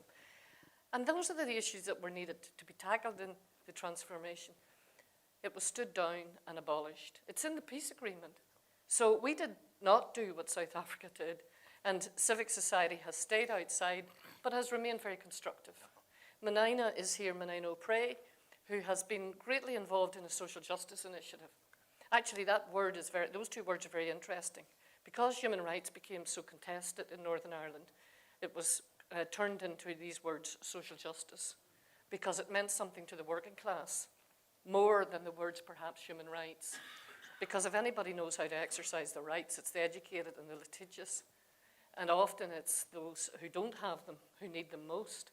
And I took a great deal of encouragement from those social injustice initiatives that were very inclusive of the hard-to-reach communities. To the man at the back, I think I'm very taken by two things here. One is how many young people here are involved in these discussions. I don't see that so much at home. They've switched off, they've become cynical, they see no value in this kind of forum and participation and dialogue. So I take my hat off to you, and I take my hat off to you for asking that question. Because we need to hear your voice. Your presence is important, your story is important. The women I work with are predominantly working class women who have endured terrible lives. And it's their stories I collect. And if I didn't have their experience turned into expertise, then the resources and the good services that need to be put in place wouldn't be there. So that's my story back to your story, is that it's so important that you stand up, that you articulate, that your interests are met. And we face the same issue. My job now is with the next generation in terms of this disbandment issue. And to me, it's a process. It's not an event. And it's about giving that next generation the opportunities. My own sons have left the country. I fought all my life to try and change the country so they would stay. They have become so switched off by what they've seen that they said, we're out of here. Both because of jobs. One of them couldn't get it, and the other because he was so sick of what was passing as normalization. And that's the kind of thing that I will continue to my dying day to try and change. But the kind of message that I'm really saying is that you don't have to always be inside the political party. You can do as much from outside in terms of political and civic activism. And the final thing I want to say is something else I took from South Africa is your constitutional court and your activism on human rights. Nobody really knew how that court was going to pan out, how the importance of it was. Kate O'Regan, I hope I've got her name right, one of the justices in the Constitutional Court, was in Belfast on Friday night and gave a talk, and I went to hear it, and her question was, Constitutional Court, almost 20 years after, a success or a disappointment? And she came down in the end of it, of course, that it has been a success. And that's where, for me, the judiciary are so important to sit alongside an executive, to be independent, and to give that voice to where human rights can make a difference. And here in South Africa, as Bernadette said, you've taught us a lesson of how it wasn't rocket science to put social and economic rights alongside political and civil rights. Of course, at the end of the day, you will ask the question, and what difference did it make on the ground? But at least you've got the seeds and the foundation to build on.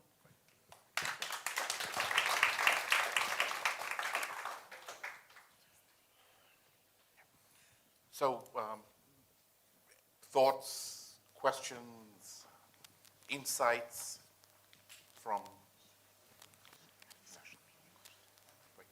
and I just,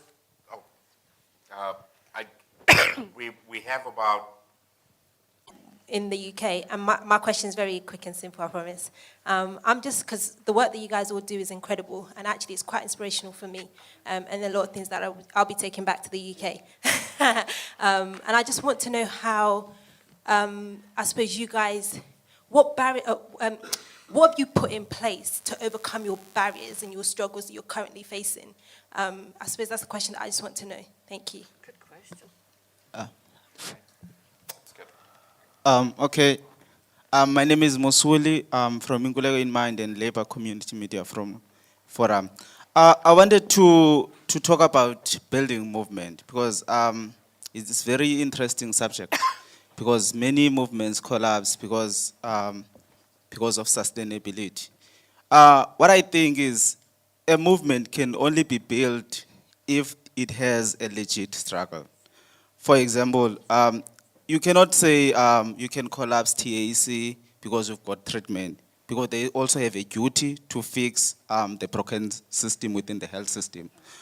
You cannot say you collapse, for example, equal education, but they also have a duty to monitor the education system that is not adequate for our people, where there's no computer labs and everything within the school system. Also, the other thing that I wanted to talk about is when we talk about mobilization, we're saying we need to mobilize community, we need to mobilize activists, but also we understand how the state is brutal to our own people.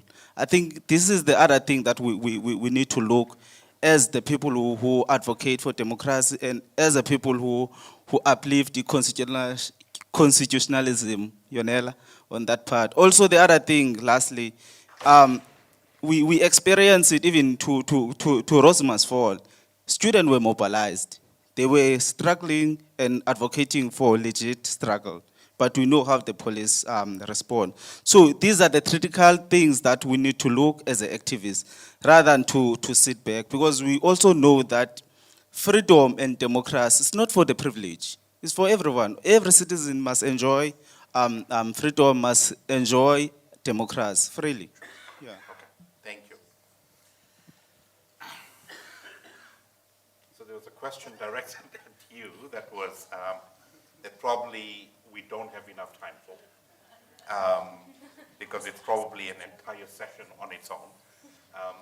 But if you want to take just a slice of that around the role of constitutionalism and sort of how it impacts us, but just keep it tight and short, because there's no way we're going to get an answer that's going to meet that entire question. Thank you. Yeah, I'm going to be as brief. I wish Yanela could have asked that question. It was going to be much more clearer to me as compared to it being read.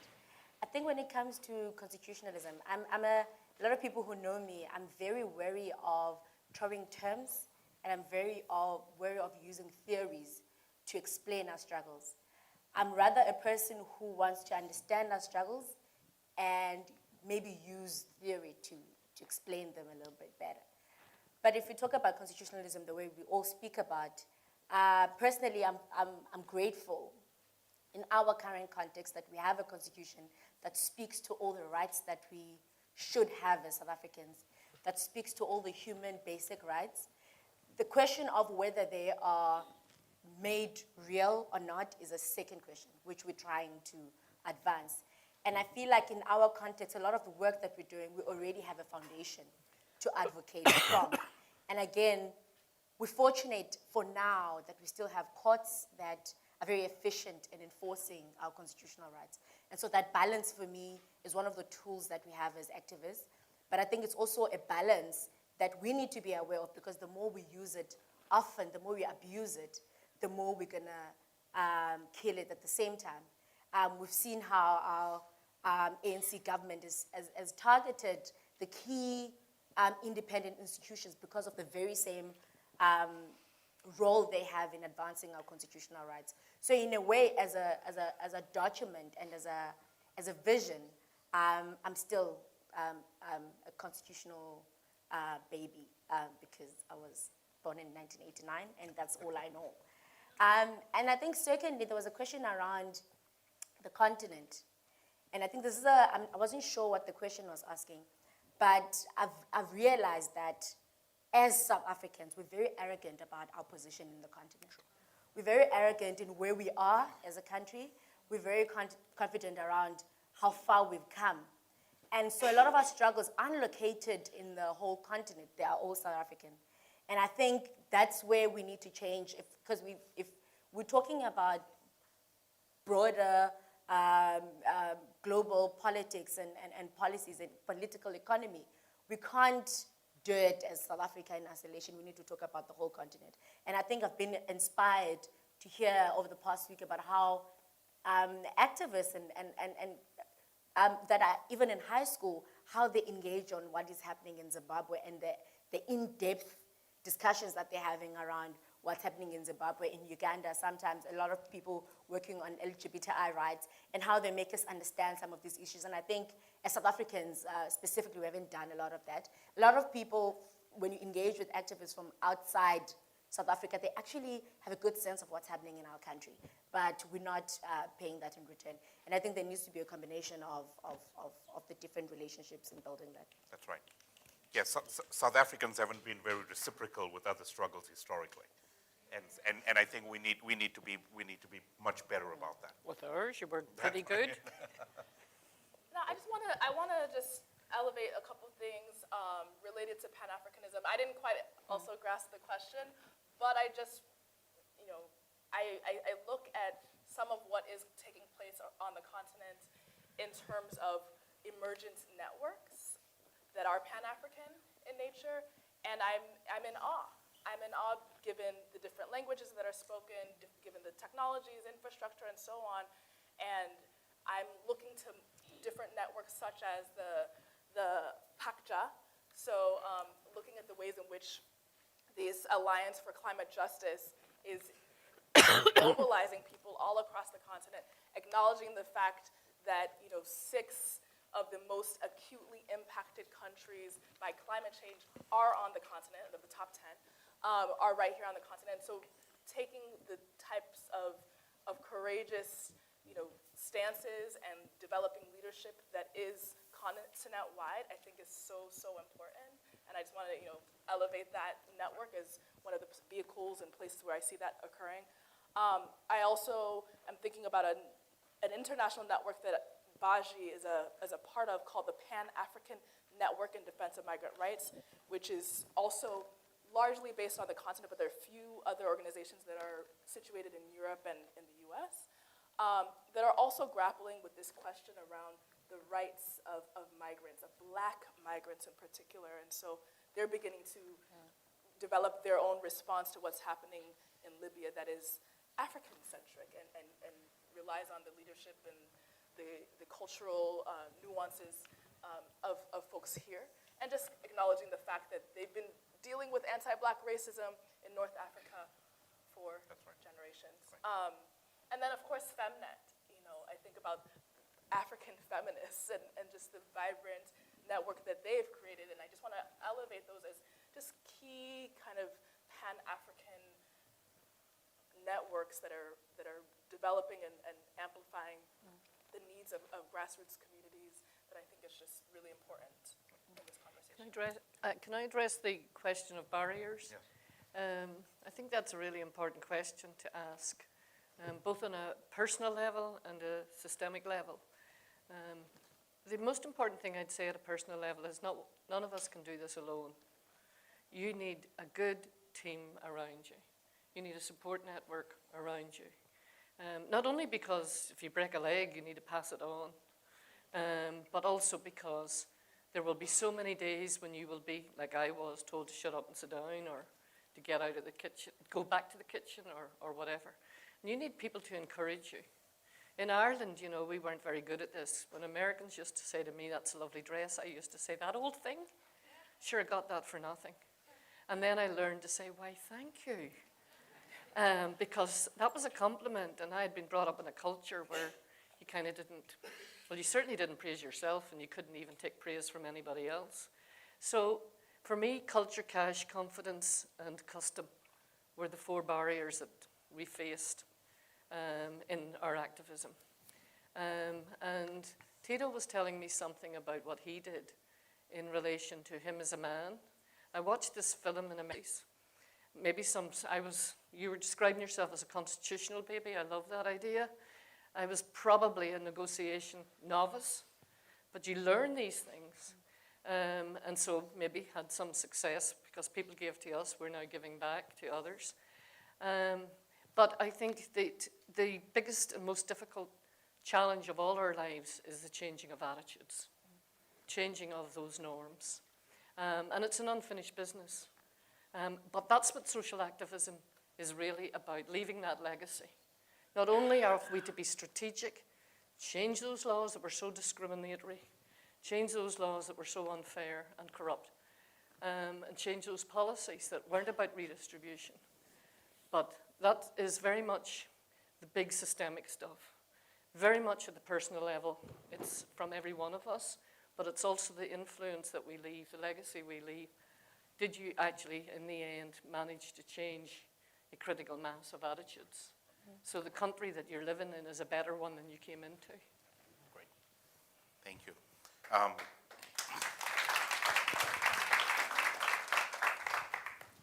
I also understand the question that was back there about brutality and more broadly repression. And I think it's one we're all grappling with around state repression, whether it's economic, whether it's violent, whether it's police. And I think all our panelists here have sort of alluded to some of these questions of repression.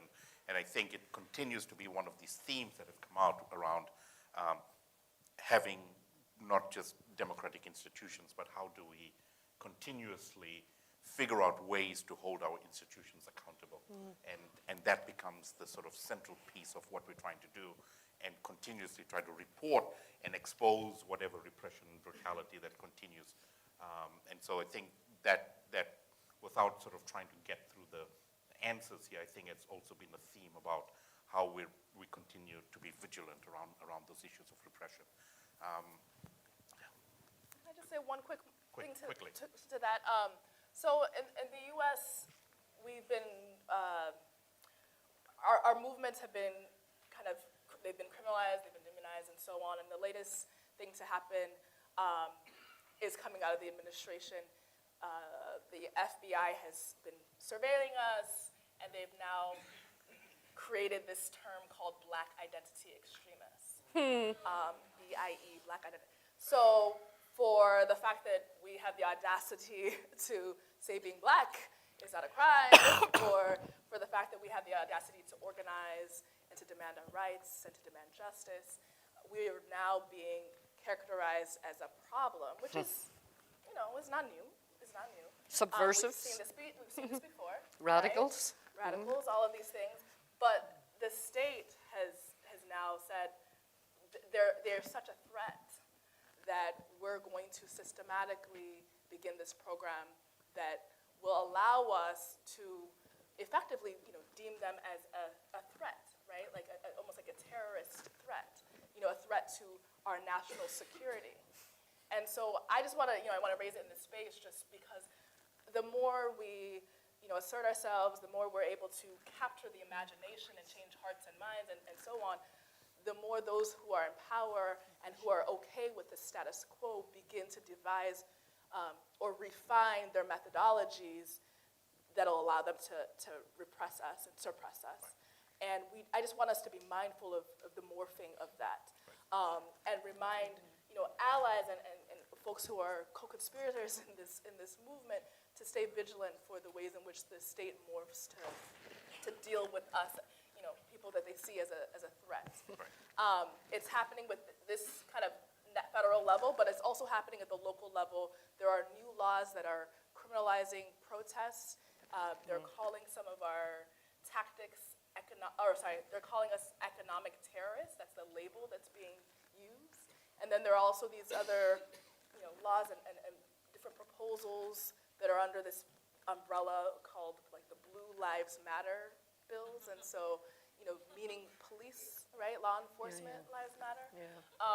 And it just is used to obscure what is really going on, the conversation that we're trying to have, and the types of programmatic shifts and cultural change that we know needs to happen. But there are these emerging, laws, policies, and different things that are happening at the same time that just really cause a lot of confusion, and they distract, and they ultimately undermine our movements. And so I just want us, as a community, to understand the ways in which repression is morphing and is being codified as well in the name of national security. We have a little bit of time to take a few more comments and questions, and then we can sort of wrap it up. So my name is Nadine Hack. I'm one of the organizers of this Global Citizen Circle Social Change Initiative Circle, and I'd like to ask the cameraman, rather than staying focused on me, would you please span the entire audience while I'm speaking. Because I really would like to make a point. While there are 60 of us who came from an international delegation from all around the world, many of whom happen to be white like me, we made a very concerted effort that the other 80 of you who are in the room ranged the full spectrum from Khayelitsha students involved with the equal education movement, to township activists, to heads of local organizations, because one of our firmly held beliefs is that we learn from each other. So we're not here to teach you, we're here to learn from you. We're here to engage with you.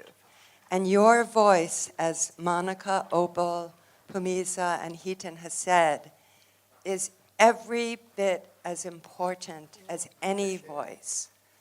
So we hope that in the course of our shared discussion here, and then when we move into our dinner discussion around small tables where there'll be at least one student at every table, at least one SCI fellow at each table, at least one GCC international delegate at each table, and mostly local South Africans, to know that we are going to take to heart what you teach us. And we also, as Opal said, want to really stand with you as allies, not to dictate to you what you should do or how you should do, but for you to tell us what you need and how you'd like us to stand side by side with you, taking your direction and your insights, because that's the entire underlying principle of these circles, is that everybody can learn from everybody. And so we don't just think it's the elders teaching the young people. We believe the young people can teach the elders as much, possibly more, in our changing world.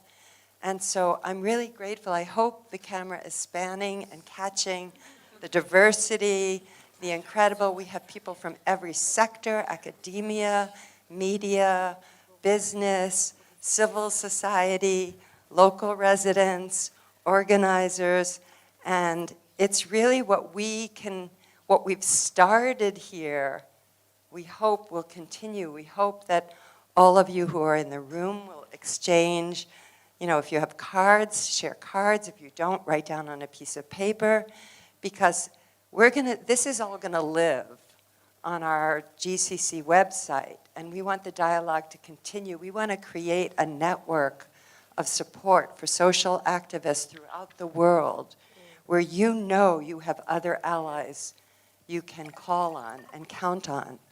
And I just want to do a shout out. If you see on our repeat logo, if the camera can switch to the front again, Social Change Initiative, Global Initiative worked really closely with Issy Vivana Center and all of the organizations that are based here in inviting each of you and organizing how this program would be run. I want to do a shout out to SNHU, the students who are watching it live stream right now and having a concurrent program. That happens to be where Global Citizen Circle has its home, but I want you to know that there are hundreds of universities around the world who are gathering in auditoriums right now, listening to this dialogue all around the world. So I hope that you will leave here feeling that there's a connection. We believe that programs don't change things, but people change things. And so if we can all walk out of this room feeling empowered as a change maker, then we will have accomplished our goal. Thank you.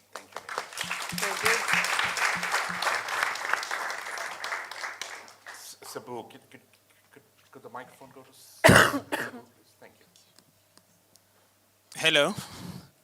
Amandla. Here you are. Welcome to South Africa. Thank you very much for such a powerful insight from our presenters. My name is Buz Gode. I come from the Shared Dwellers Movement, or rather the Slum Dwellers Movement, Abahlali Basemjondoro.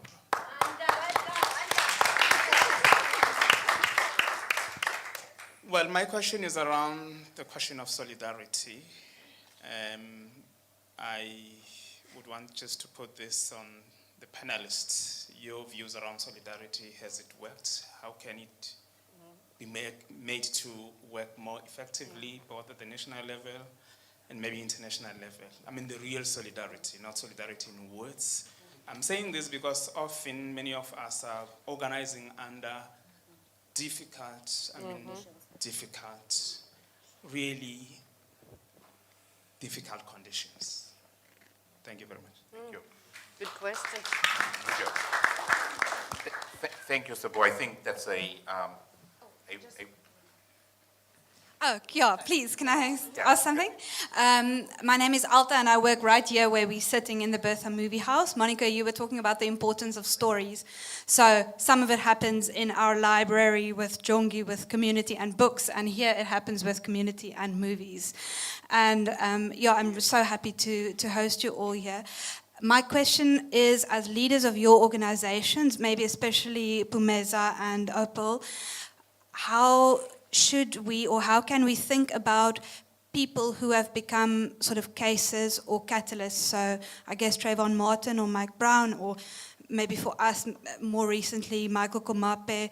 How have you dealt with these things where they've, you know, like driven us into action, these people, and what has happened to them, but almost always it's out of deep and painful tragedy, and how did you make them be not just a case and a social movement, but keep them, you know, the people that they are? Yeah. Great. Thank you. Those are two very good questions to end with. And so what I would like is for each of you to just tackle the question of solidarity and the final question very briefly, and then we'll just sort of finish off. Yeah, I think those are very important questions. I think the question of solidarity, the question of whether it has worked, yes, there has been challenges of it not working, but whether it's necessary, and I think we all agree as activists that it is necessary. And the question is finding ways of making it work. I think a lot of the times when movements have not partnered, but when they've both been part of creating the strategy, I feel like that resonates better with members than when we talk about solidarity at a leadership level. So, for example, when you get members of one movement to understand and live the issues of another organization, I feel like they better understand the linkages as compared to when we talk about supporting each other on key moments. The second question I think has made struggles when it comes to coordination is we try and create moments that don't exist. What do I mean by that? We try and imagine that the moment is right for us to unite. We'll have a mass movement across the country. We'll riot against either be it safety, be it police violence, be it urban land, but we're not doing the work. And I think the work for me is about building our grassroots. It's about building our work. It's about educating, organizing on the ground, and getting our members to actually understand the linkages. And I think that's a continuous struggle of building movements. And as much as we build our branch structures, we also need to build our partnerships. And partnerships need management. The same as in a relationship, you need to invest in making a relationship work. If it doesn't work, then there's going to be breakups. But I think it's about investing and not just at a speaking level. And that, for me, speaks to a question I think was asked about gender. Gender, for me, is not about having Upumeza, who's a female and who's a gender activist, on the table. It's about translating it to the right. Are you creating the right structures to make sure that women are able to rise up? Are you creating the right platform that women are on the table, not because they're women, but because they're the right people to be on the table? That's how you empower women. And that's also how you build partnerships, that we talk about it, but we're also doing work on the ground.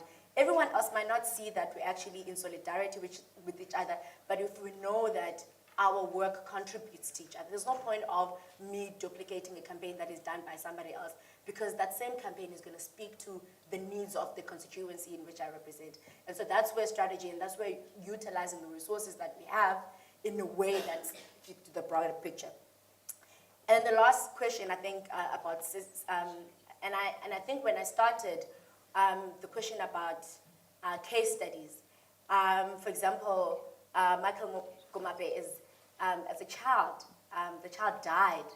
And we need to be very sensitive to the fact that, yes, there's a person here who had died, and there's a family that is grieving. And there's a family that, yes, we understand why it happened or how it happened, but they're grieving. And as activists, we, in a sense, as much as because we're exposed to some of these issues so much, we get angry rather than be empathetic to the families. And I think for us, as ourselves, we need to be aware of our position as activists. For example, we have organizers that meet families that are in a week that have either had children killed, or they find their children killed and they cut into pieces, or rape or murder. And we don't take care of our own selves, and therefore when we deal with communities, we actually traumatizing our own selves, but also not understanding the psychological implications. It's also that goes with the history of, I would say, Black community, or how we relate to mental disorders or psychological challenges. But every time, and I think this is throughout the organizing in Khayelitsha, and I think lessons from Treatment Action Campaign, is that every time we have an opportunity, when there's a tragedy, when there's a case study, if you want to call it like that, we have an opportunity to link it with the broader systematic issues. If there's a murder of a child because that child fell into a pit toilet at school, it is our responsibility to link it to why there was a pit toilet at school in the first place. Why is that pit toilet not serviced? How was a child of that age able to go to a toilet of that nature on their own? And what is everyone doing about sanitation infrastructure in that community and also at the schools, and be able to hold each other to account? Because I feel like campaigns have much more power when you link it to real struggles, and that's how we're going to change the systematic issues. And the last thing, I don't know if we're going to, and I think for me, organizing is, and I think this speaks to campaigns and strategy and solidarity and partnerships. And I think someone spoke about, someone at the back spoke about leadership in the movement. Organizing, whether we organize today and we'll get what we want tomorrow, but we need to always remind ourselves that when we organize, we empower ourselves. We organize to empower ourselves, that we might get what we want tomorrow, but if we don't get what we want tomorrow, and the next day we may be able to get a much better transformation. And I think that's how we need to think about organizing from all levels, from all campaigns that we look at, from political organizing even. And how do we build institutions? We must first build ourselves. And how do we build our communities? We must first build ourselves. And that's how we're going to develop strategies. And I always sit in awe when I look how hard people organize on the streets. When you see 1,000 people on the streets, you must understand the blood, sweat, and tears that people had to go through to get those people on the streets. But you must also appreciate the investment that those activists actually invest in the community, and the empowerment that it gives to communities. Because a lot of people, frankly, they don't say they're activists, but they want reforms in their own communities. And we need to capitalize on that. And that's how we're going to build mass movements.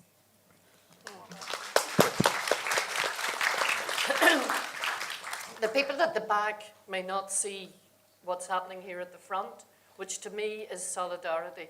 Can you show me what you're doing? They're doing this, and to me that is when they agree with something, that's solidarity. And we wouldn't know that if you didn't do that. So we have to make it visual. We have to stand up, and the times we have to stand up is beside you. When you are made out to be one of those extremists, it may be a compliment. You're really scaring them, right? You're really getting under their skin. But people need to stand up who are seen as moderates, who are not seen like this, and say, this is my sister. I am standing right beside her on this issue. That's solidarity.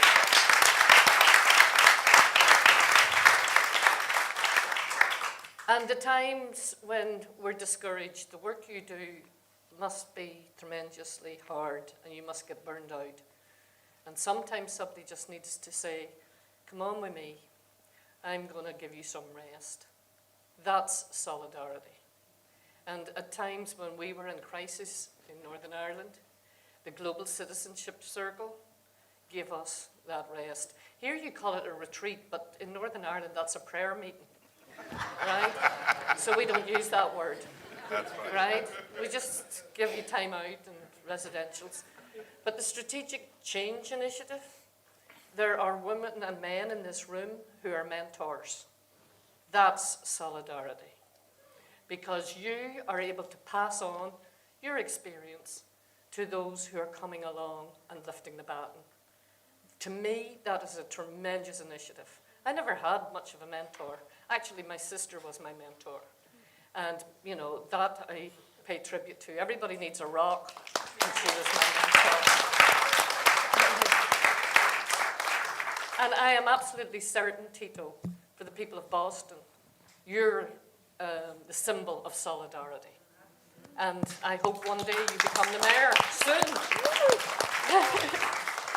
So there are all kinds of symbols and signs that make us feel like you finished that beautiful story about it makes you feel empowered. So to you, let's give this clip. And finally, let us say, you know, too much change in my life came through tragedies. I stood at too many funerals and too many people said never again, and we shouldn't have this reoccurrence and we can't have that. And you know, we have enough facts and figures to show that that tragedy shouldn't have been a tragedy, as you say. So my very short and final lesson would be, I've learned in my life that yes, you need to have those inquiries. I'm involved in homicide reviews and child death reviews and particularly looking back on why that woman was killed when everybody knew she was in a completely potentially dangerous situation. Those reviews are so important, but the most important thing is not just the recommendations, it's the follow-up. Who did what, when, and hold them to account. Thank you.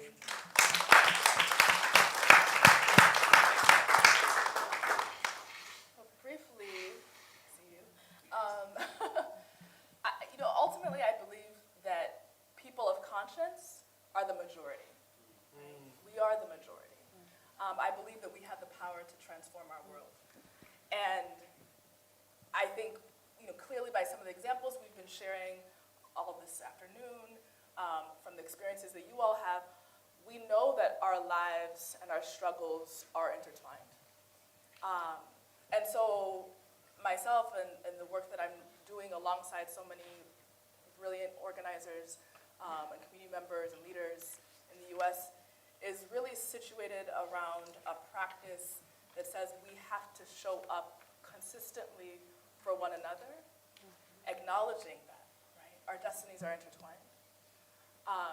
And that we can't be doing this kind of one-off transactional solidarity, which was so characteristic of our movements, gosh, a couple years ago, 5, 10, 15 years ago, where much of the experience that I had was, hey, where's the African American community? When are they going to show up for the immigrant rights movement?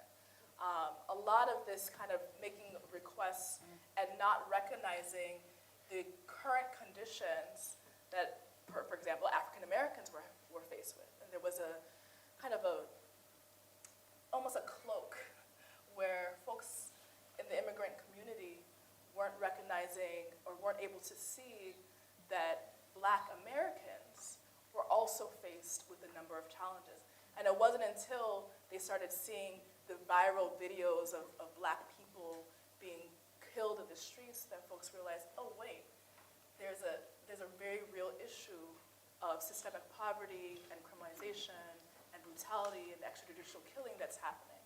And wait, there might be something going on in their communities and their neighborhoods already that might not allow for folks to show up in the same way. And so what does it look like for us to actually engage with Black struggles in a different type of way?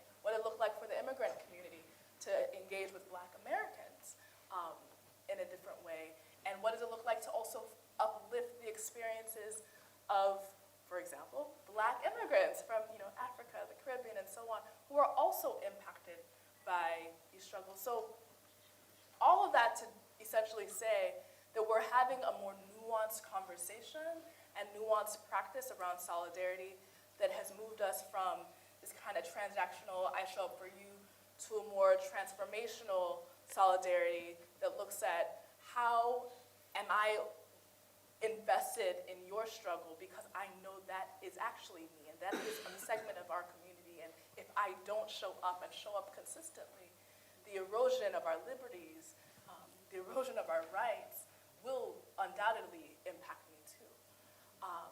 And so that's, I think that's so critical, this move. And one, short example of how some of this is also going on is in the ways that we're fighting against the mass incarceration, or the system of mass incarceration, period, prison-industrial complex, and how it's been growing and expanding over the years where for a period it was okay, right? Black people are criminal, quote unquote criminal, and this was the rhetoric that so many immigrants of color and low-income people were okay with. Those folks over there are engaged in some sort of crime, so of course it's rational, we have to lock them up, blah, blah, blah. But now folks are realizing there's something bigger going on in our society. There's something going on with the logic of our system and the logic of our society that allows for certain communities to be deemed disposable and allows for them to be locked up and away from us, right? From each other. And so what is, I think, really profound for our movements right now is the ways in which we're understanding how we're all going to be targeted, how we all are being profiled, and how we all have a vested interest in standing up for justice day in and day out. And to be honest, Donald Trump is kind of making it much easier for people to recognize that the assaults are wholesale and that we don't have the luxury of sitting on the sidelines. None of our communities have that luxury.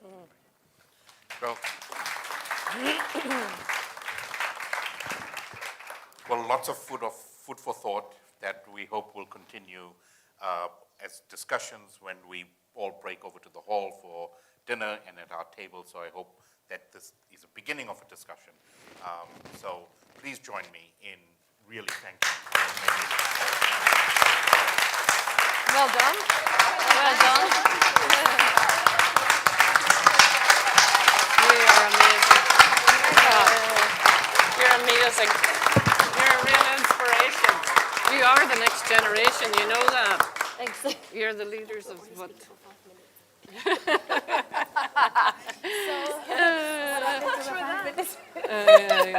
No, I'm kidding you. You got it. I take such great hope in the fact that people like you are here. Oh my God. And that you're so young, Monica. you have so much energy. I see that.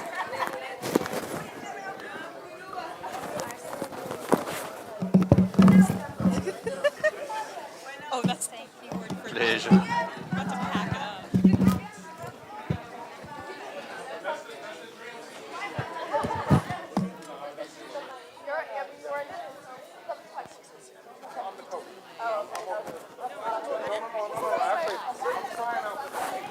Hi, I'm Melanie, the Senior Coordinator for Global Citizen Circle, and I'll have you introduce yourself and kind of talk about what you just experienced and say a few words.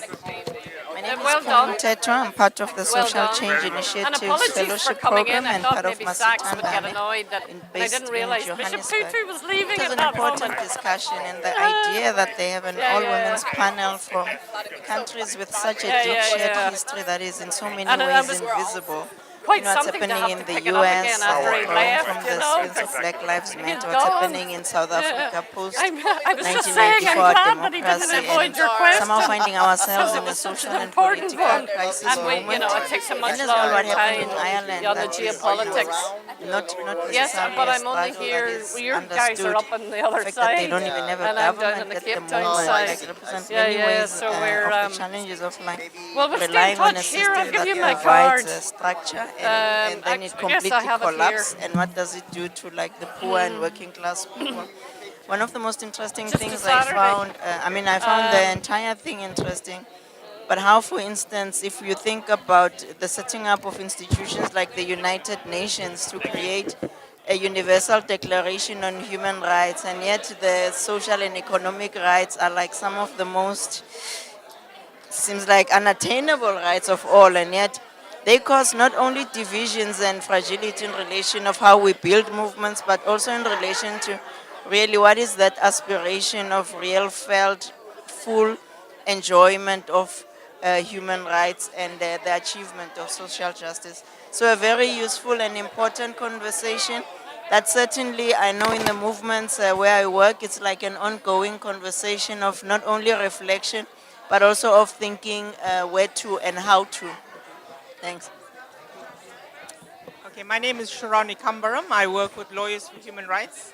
And I think, I agree with Pumi. I think this is an incredibly important conversation. I think what's more important is that it's across borders, it's international, and we can all learn lessons because global capitalism is organizing itself against poor people, dividing and causing mayhem in the world, and we have to start getting organized across nations. And the key here for me is we can see the power we have in bringing our struggles together, in struggles for unity, solidarity. And, I can't help but feel at the same time quite sad at the enormity of the suffering that's taking place, particularly against black people internationally. If you think of migrants in our country, we have institutional xenophobia against black migrants coming into our country, similar to what's happening in Europe and America. And I feel quite despondent, but this has made me feel very heartened that and what's really critically important for today is the voice of young people. Thank you. Thank you. All right, let's see if we can find a few more people. Would you like to make a comment about what you just experienced or say anything?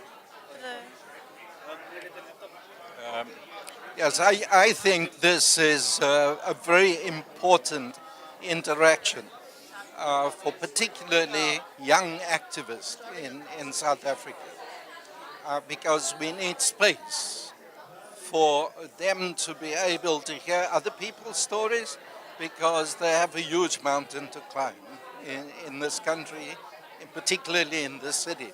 So I thought that what we heard this afternoon is very important in terms of moving forward so that they know that there is support out there for their activities. That's amazing. Thank you. Thank you. Thank you very much. Perfect. Ready? Would you please introduce yourself and share some thoughts? My name is Nelly Ortiz. I'm from Nicaragua. I study in Taiwan. I got a scholarship in 2009, and I studied global political economics, and it was a really amazing experience to be in Taiwan.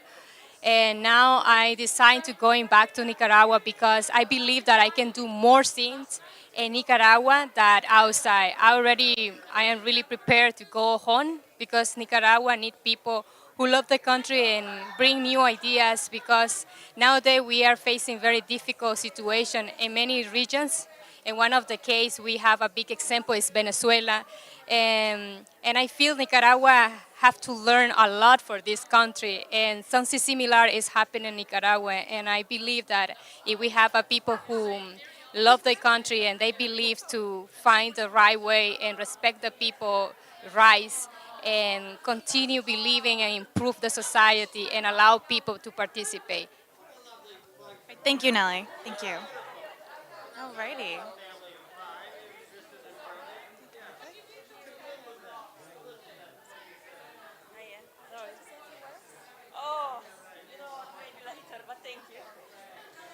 Well, thank you very much for watching. Oh, perfect. Actually, we have a special treat, Tito Jackson, who just actually ran for mayor of Boston. He'll come over and say a few words on his thoughts. Perfect. All right, Tito, I'll let you take it from here. No, so I feel very empowered.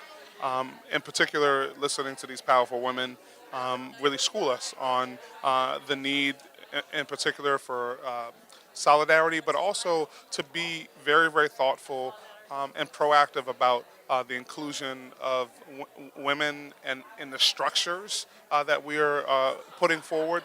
But also, I think there's the issues around sustainability, and you heard people beginning to speak about mental health issues, and that's aspect of sustainability in terms of activism, because activism is not only dealing with the issues, but we are people in these movements, and we have to deal with and sustain ourselves, our families, our communities, and uplift them also. But the other component is that of active solidarity.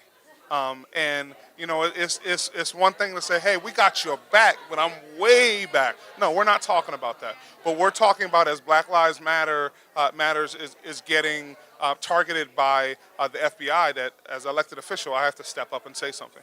Right? And that we can't stand idly by and see organizations that are actually changing the face of what's happening in our electoral politics, in our policy making, and allow them to be targeted again by the FBI, because this is just a second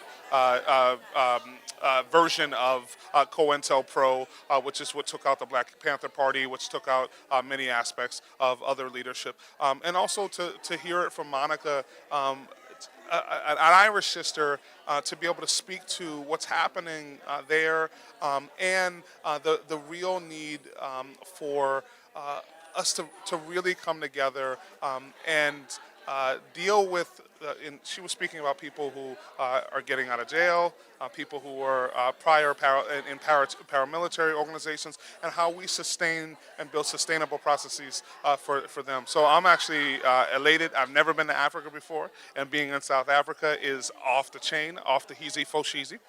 That's technical terminology. But I'm also going to take back what's happening here, because we can learn, and we're not here to teach.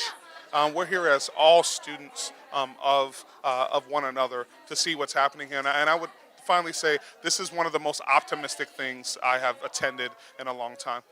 All of this young energy and all of this energy of young people challenging us around the manner in which we do things is exactly what we need. Shout out to Global Citizen Circle and the amazing work, as well as SCI, that they're doing to uplift us all. Thank you, Tito. Thank you very much. And shout out to the folks like you, sister, who work your butt off to make it happen. Thank you. Alrighty, would you please share a few words and thoughts and something you learned from today? My name is Mosoli. I learned few things. But what I was interested on is to understand based on a global citizen. If let's say they are trying to advance the citizenship of the world, of the globe, is it possible for us to share equal power, to share equal privileges, also to close the gap between inequality? Because I wanted to learn more on that part, because we within the society, we see each other as black and white. Others see each other as Indian and whatever. So I think the bigger picture is, if let's say we see each other as one citizen, also we see each other as humans rather than colors, I think we will be trying to address the cause. Also, the other thing that I think we will be addressing is, if we talk about equality, so everyone can share equal privileges. I might be black, have my own privileges, but other fellow brothers are not having privileges. You might be white and having privileges, but other fellow white people are not having privileges. So we can only advance the cause only if we understand the challenges that we're having. If it's inequality, let's address inequality so that everyone can share equality. If it's a matter of privilege, let's share the privileges with other people so that we can know how do we identify ourselves as people within this planet. That's what I'm thinking. So my interest was more on how do we put a picture on addressing equality across the world. Thanks.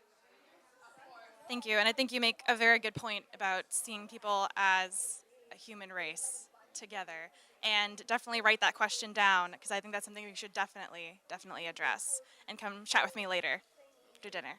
Okay, thank you. Alrighty. Yes, could you please introduce yourself and say a few words about what you experienced today? Thank you. I'm Becky Keshet from Israel. I'm on the SCI program. And I really appreciated being here today because I think it's so easy for activists to be centered on their own problems, our problems of our own country, and it's really important to step back and hear from people in other places, in other contexts. There's so many similarities. There's so many amazing things other people are doing, and I think it really gives hope and gives new insights.